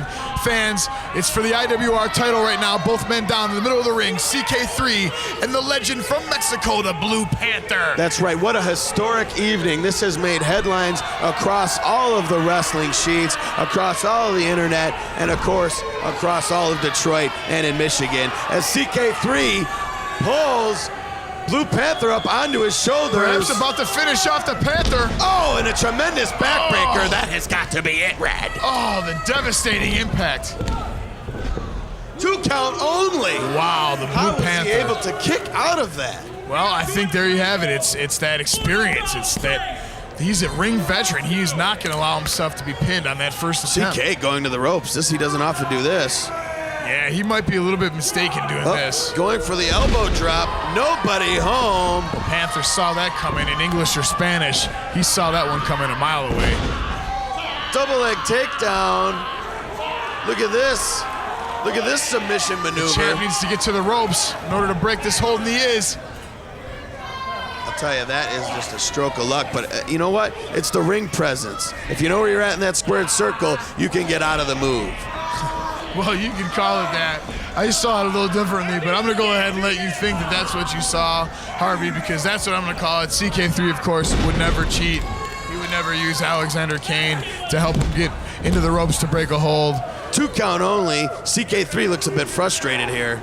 He's certainly looking flustered. Once again, applying that scissors to the head and neck of the Blue Panther in the middle of the ring, not allowing the Panther anywhere near to get near those ropes. And the Panther, of course, driving his head into the mat repeatedly. The Panther not having a manager of his own to assist him in that endeavor of getting to the ropes.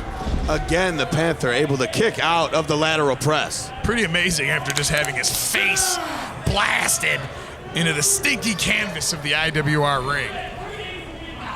Here we have CK3 now, boot to the midsection of Panther. Panther on the outside, the ramp actually, heading from the stage to the ring. Pinfall or submission, of course, cannot be gained even on the ramp. They have to be inside the confines of those ropes in the middle of the ring. We're wrestling around here with each other, but Blue Panther is able to scoop slam CK3 back into the ring here at Dia de los Muertos Revolucha. The champ scoops up the Blue Panther, brings him back the hard way. The champ being a little bit too tired and perhaps a little bit too beaten up to go for the immediate cover. 1, 2. Oh, I think he wasted a couple of valuable seconds there, Harvey. He could have had the 3, but of course, it's easy to say that sitting here watching the action from afar. It certainly is easy to say that, but I'll tell you, CK3 now punishing Blue Panther. Looks like across the face with those forearms. Well, that's speculation, Harvey. He's just applying a regulation chin lock, if you ask me. And this has been back and forth fans, one after the other, hold for hold, toe for toe. Another reversal by Blue Panther into a spinning snapmare, pardon me. Blue Panther now going for the pinfall. 2 count only, Red. The champ somehow able to dig deep within his aura. Kick out of that pinfall. Deep in his aura. And here we have Blue Panther following in with the clothesline. Face plant by CK3. Good night. The champ looks like he's done. Stick a fork in him. Oh. Uh-oh. I think he might just be playing possum, too. Oh my goodness, this cannot bode well for CK3. This could be the pendulum. The swinging pendulum using all of CK's weight. All of his weight. Look at the power of the Blue Panther. Oh, this has gotta hurt. CK3 got it going probably, what, 250 pounds, 260 pounds? Easily. Wow, the Blue Panther. And he didn't give up. How he was able to hold on, I will never know. Alexander Caine at least doing his job, distracting the Panther enough to allow CK Scoop to slam. Blue Panther now back into this thing after disposing of Alexander Caine. Goes to the top rope. Caine is back like a rabid dog. CK3 now on the offensive. Panther CK perhaps now stunned. Picking up Blue Panther from the corner. Oh no, an inverted kamikaze. And that is it! And there you have it! Blue Panther has been defeated by the IWR Heavyweight Champion, Conrad Kennedy III, here at Dia de los Muertos. Greenwich City Grappler continues his winning streak on his Legends Tour, disposing of the Blue Panther unceremoniously and almost easily. I hope in the he's middle of this okay. ring. That could have compacted his neck. Well, I gotta say, Harvey, that was what a semi-main event. Well, that was a fairly easy victory for Conrad Kennedy III, and I'm sure that he's going to be more than ready to go again in a short time. The Blue Panther, of course, getting what he had coming to him by facing the champ on his own turf.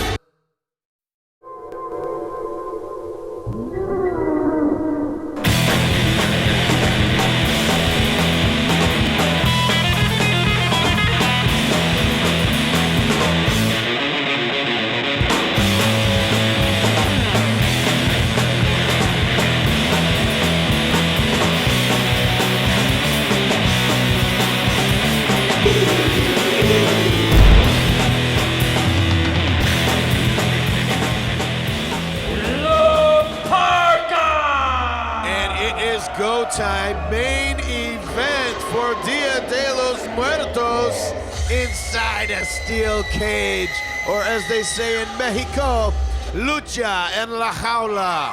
LA Park, the original La Parka, will face El Hijo del Santo tonight at this historic event, Red. And there he comes, the chairman of the board, La Parka.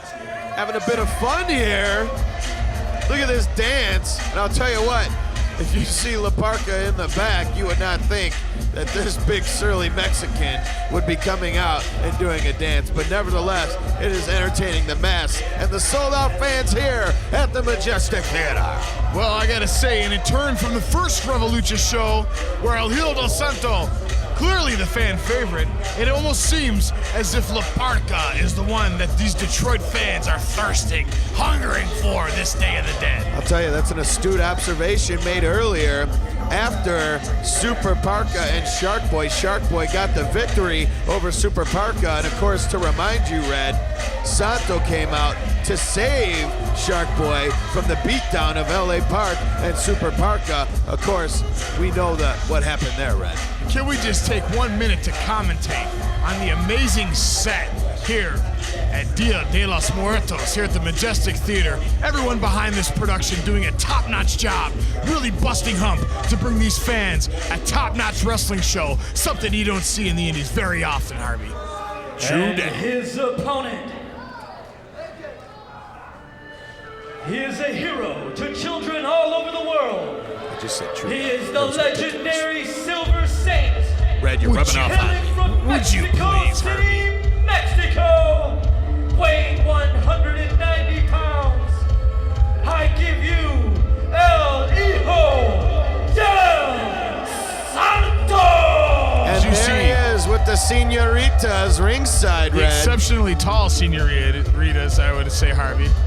Almost as tall Definitely. as Santo, unless they're wearing really high heels. And Santo, the gentleman that he is, allowing the ladies to go down before him as he makes his way around the ring, slapping hands and meeting with the fans of Detroit.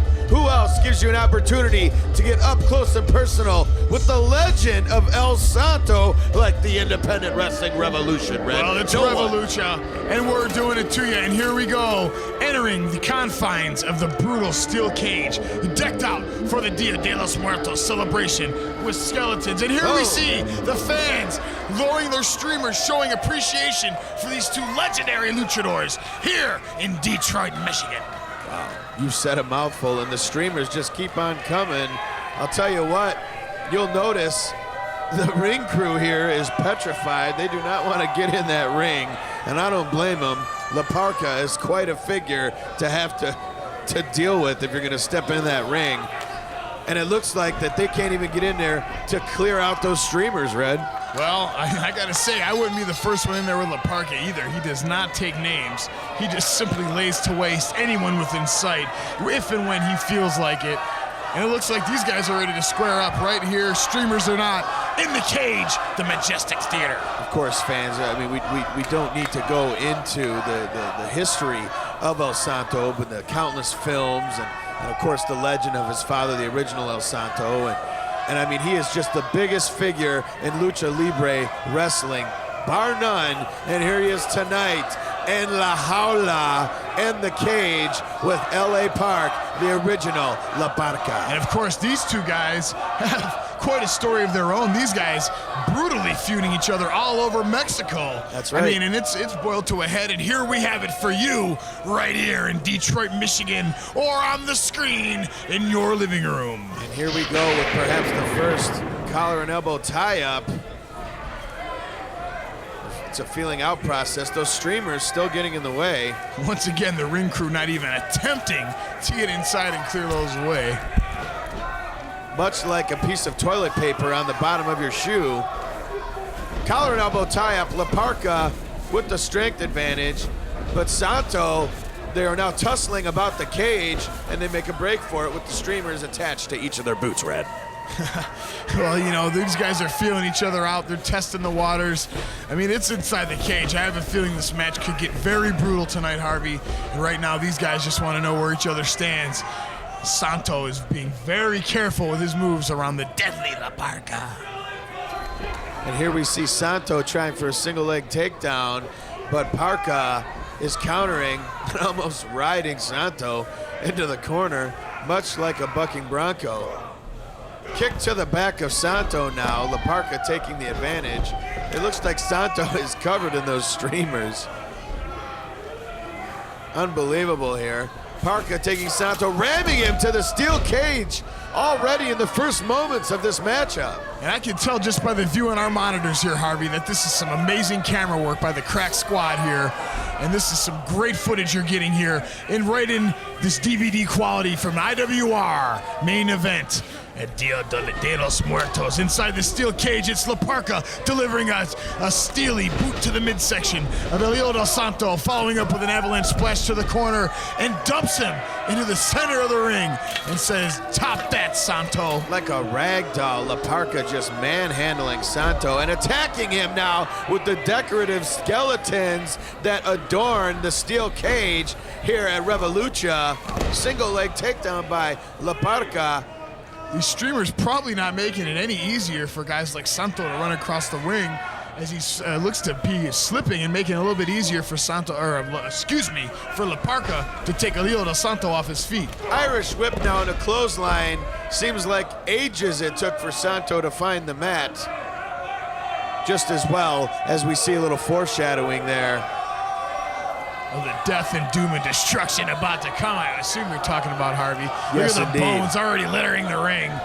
Here, the fans completely rabid and I would say really drunk by this point, Harvey. I would agree with you there, and they are enjoying the evening's wrestling brought to you by Blah Blah Blah Productions and the Independent Wrestling Revolution, IWRWrestling.com.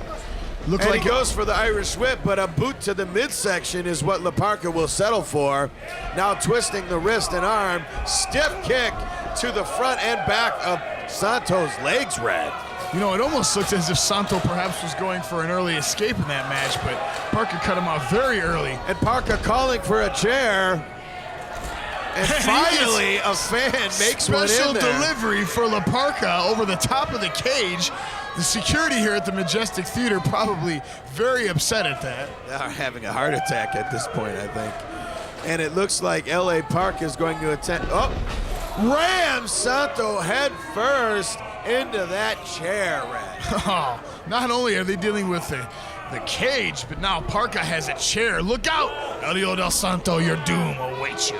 And now just being choked. And there is no referee to get in there and admonish L.A. Park. The referee is only there to finally call a victor when either Santo or Parka get out of that cage in one piece. That's right. No pinfalls, no submissions. You got to get out of that cage and be the first one to have both feet hit the ground. Oh, through the chair, Red. So brutal. And he goes for the pinfall almost instinctively, but remembering that this is, in fact, Lucha and La Jaula, a cage match, and you have to escape.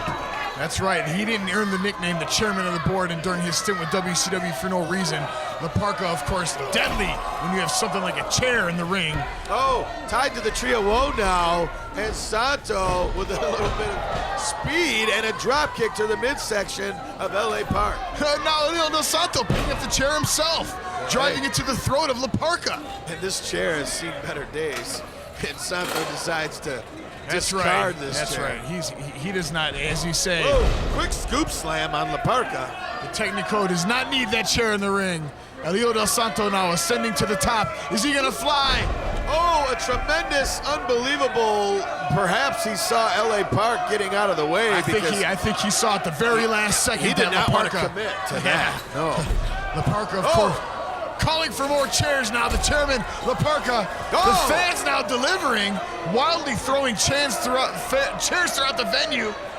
He's saying, Missiles. bring me more, bring me Oh more. my, look at all these chairs. Oh my goodness. This is a very dangerous situation, fans. These Detroit drunkards obliging Parka by throwing these chairs over the ring. I would imagine that the management here at the That shaved Parka's face. Unbelievable. Look at this. It's raining chairs. Hallelujah. Oh, that's right. Now we hear the security at the Majestic getting on the mic saying, no more chairs. I think that Parka has enough chairs to do him for a lifetime, Red. Well, I'd have to say Parka just cost the IWR and blah, blah, blah promoters a ton of money in chairs. But I digress. That is inconsequential to this matchup. What matters is the final product that you, the fans, have asked for. Parka, Santo, steel cage. Let's see who is the better man. As Santo is placed on top of the chairs, and Parka goes spinning senton. Nobody home, Red. Oh, and Parka got a taste of his own medicine, finding only a stiff, disturbing, jagged, hurtful pile of chairs waiting. And Elio del Santo able to sneak out the back door, showing his ring savvy and escaping certain doom. And now obliging Parka with a chair shot of his own. And that crowning him. streamer just floating across Parka, a bit humorous in all of this carnage. It is, but like I said, that ring crew not even attempting to remove those streamers. And Elio del Santo showing a He viciousness. could get never out seen. here, Red. He could get out. Oh! Parka with a stiff chair shot to the hind quarter region of Hijo del Santo. Oh, that does no favors for your tailbone. Now setting that chair up into the corner. What is Parka setting up for here? Look at the chairs strewn about. This Elio is del Santo destruction. looks beat down in the corner. And Parka now taking Santo. Looks like an Irish whip. Santo stops short.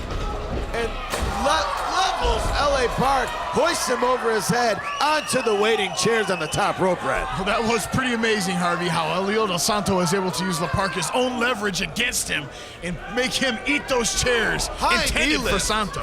Pardon me, Red. High knee lift. A signature move of the Santo family, I would imagine. Absolutely. Both the Padre and the Hijo. Oh! Chair shot on LA Park. Who would have ever thought we would have seen this level of brutality in this main event Lucha Libre matchup? Throwing chairs now is LA Park. Snapmare into the center of the ring. You know, fans, you want to talk hardcore wrestling. These guys are getting extreme and hardcore, and these are two legends of Mexican Lucha Libre, tearing it up for the independent fans here in Michigan, and La Parka with a spinning powerbomb through those chairs on El Hijo del Santo. I gotta imagine that that's just gotta hurt. You know, if this were a pinfall match, it'd be all said and done, but it's not, and La Parka's got to get out of there. He's signaling that he's gonna go for the mask of El Santo. Whoa, this is something. You know, the original El Santo was buried in his mask, never ever seen in public without that trademark silver mask. And El Hijo del Santo himself never seen ever without that mask. And here is LA Park going for the D mask right here in Detroit.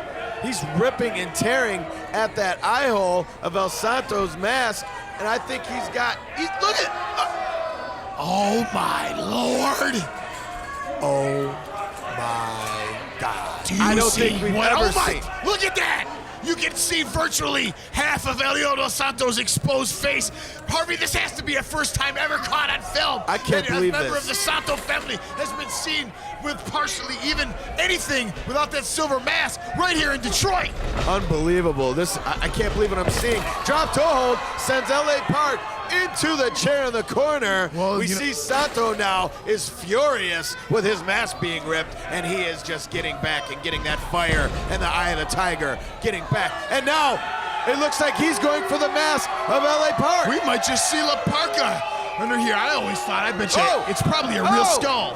There he is. I think I saw his whole face. He's tore the top of La Parka's face mask off. Oh, it's probably better you leave that mask on.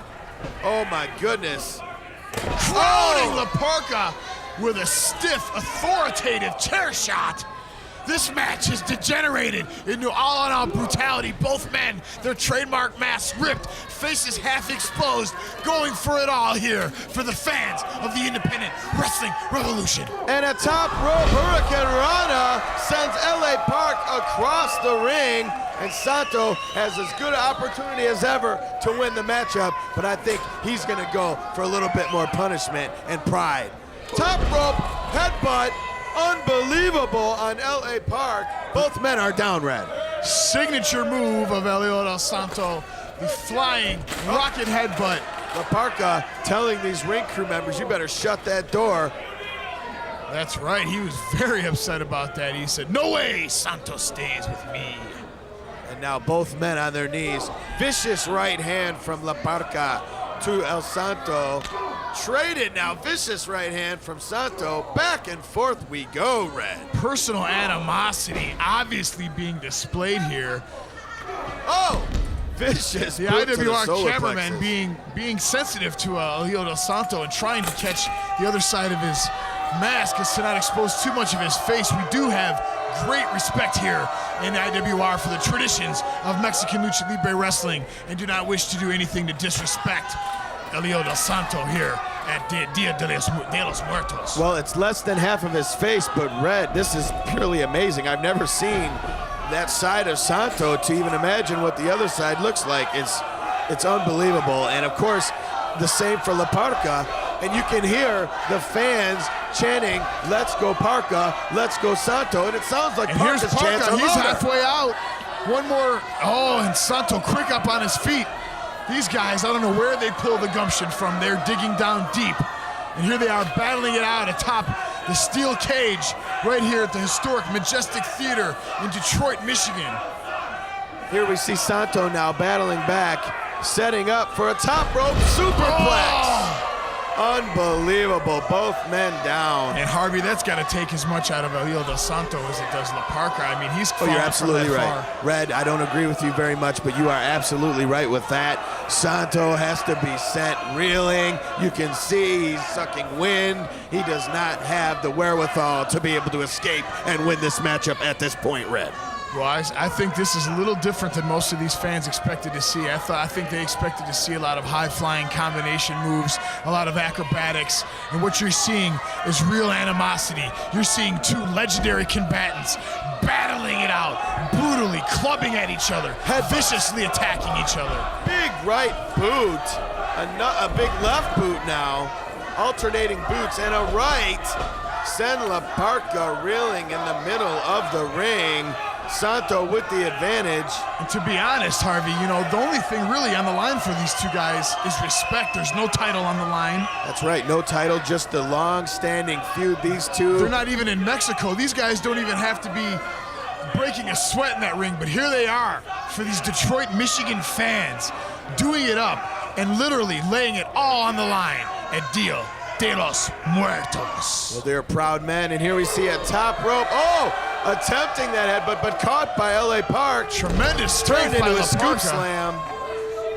Wow, that was a tremendous show of strength by La Parka, simply intercepting Hijo del Santo from midair, now setting up more chairs inside that already littered ring. I'm telling you right now, Harvey, that ring looks like a war zone. It looks like the promoters and the security here at the Majestic Theater are having a coronary, seeing how many chairs have been broken. Overhand chop now with the prone Santo laying on the chairs. Repeated chops. Very stiff. I think the fans here at ringside are getting it more than their money's worth here, Harvey. These guys are taking it to the limit. It's been one heck of a night, and right here, this is the main event to top it off. Oh, nobody home again. Once and for again. the second time, Santo is able to evade the spinning senton of LA Park. I think La Parka thought he had Hijo del Santo beat down enough to try again for that spinning senton, but he didn't. And look at Santo laying these chairs into the flesh and skull of La Parka.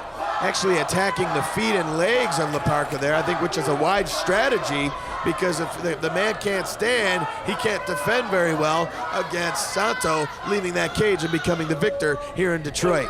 Big missile drop kick from the top rope by Santo. I think Santo should have thought about maybe escaping the cage. If ever he had a moment, he did right there. La Parka was hurt.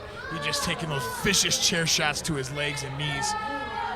Now here they are both again on the floor in the middle of the mat inside that cage. Santo needs to get over the top. The first one whose feet land on the outside wins. So these guys are. There he goes. He's making his attempt. La Parka giving chase.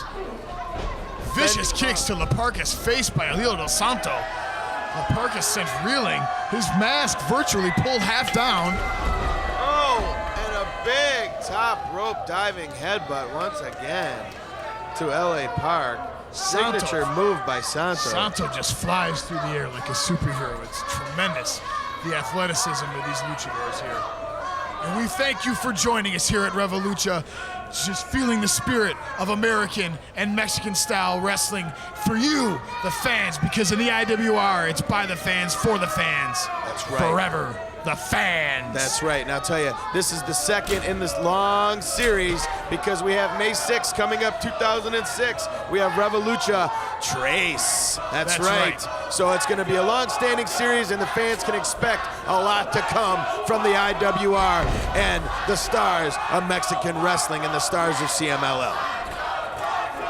That's right. You can just keep in tune to IWRWrestling.com for information.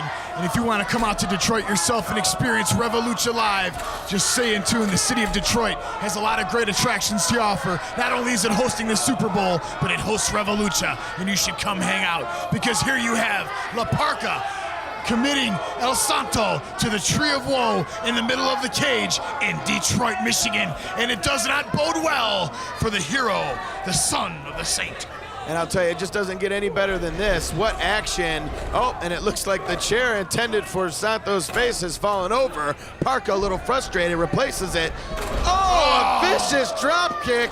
Santo checking his nose. It must be broken, Brad. This is amazing.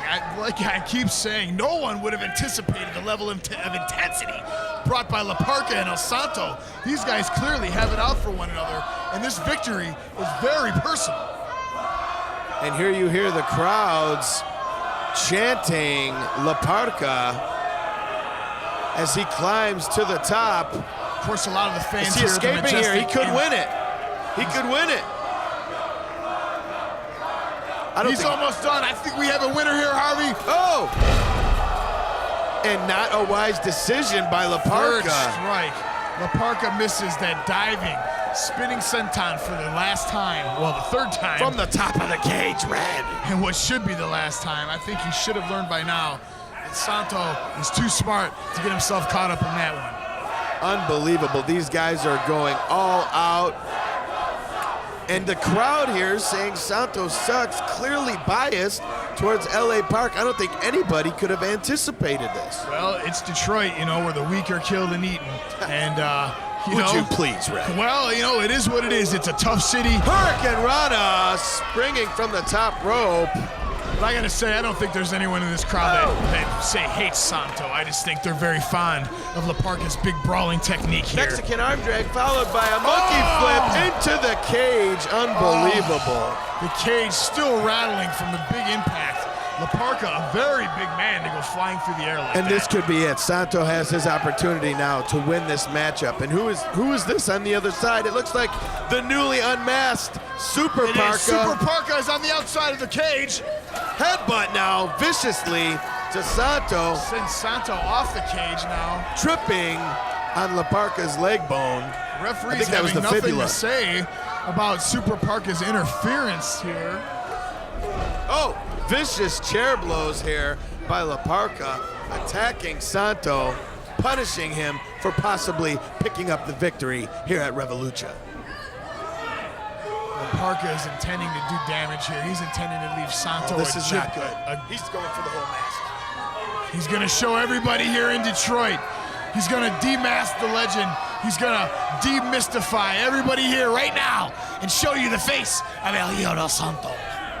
Oh, I think maybe he's got something far more sinister, as it appears that LA Park, now with the prone Santo, he has been beaten ragged, Red, and now La Parka is tying Santo to that top rope. I thought that's what he was doing, and look, he is. He's taking the strings from Santo's mask and tying them to the top rope. And you know what this means? This means that he has absolutely nowhere to go, Red. A vicious chair shot. Having his way now with the chair. Brutalizing Hijo del Santo with that chair. Oh, this is vicious. Somebody's got to get out here to stop this. Man, La Parka showing shades of near Bruiser Brody-like barbarity. And there we have the signature La Parka dance. Parka is reveling that his opponent, the legendary Santo. The chairman showboating here for these fans. Santo struggling to untie himself from the cage. Oh! Big Not chair silly shot. by LA Park. Santo beaten down. Fans, this has your announce team leaving about as exhausted as these athletes are. Unbelievable. What is Parka pulling doing? A skeleton off the side of the cage. He's now, it looks like somehow inserting the skeleton into the tights adding of insult Santo. to injury. And it looks like La Parka, the chairman, is digging a figurative grave here for our hero. Santo is about to... The proverbial nail in the coffin. Did you see that, Harvey? I think that's Did you Red. see that chair shot to the top of Santo's head, and to the top climbs LA Park? And he can't get out of there. If he wants to leave, he'll have to remove his mask. And La Parka wins because Santo is not willing to unmask himself.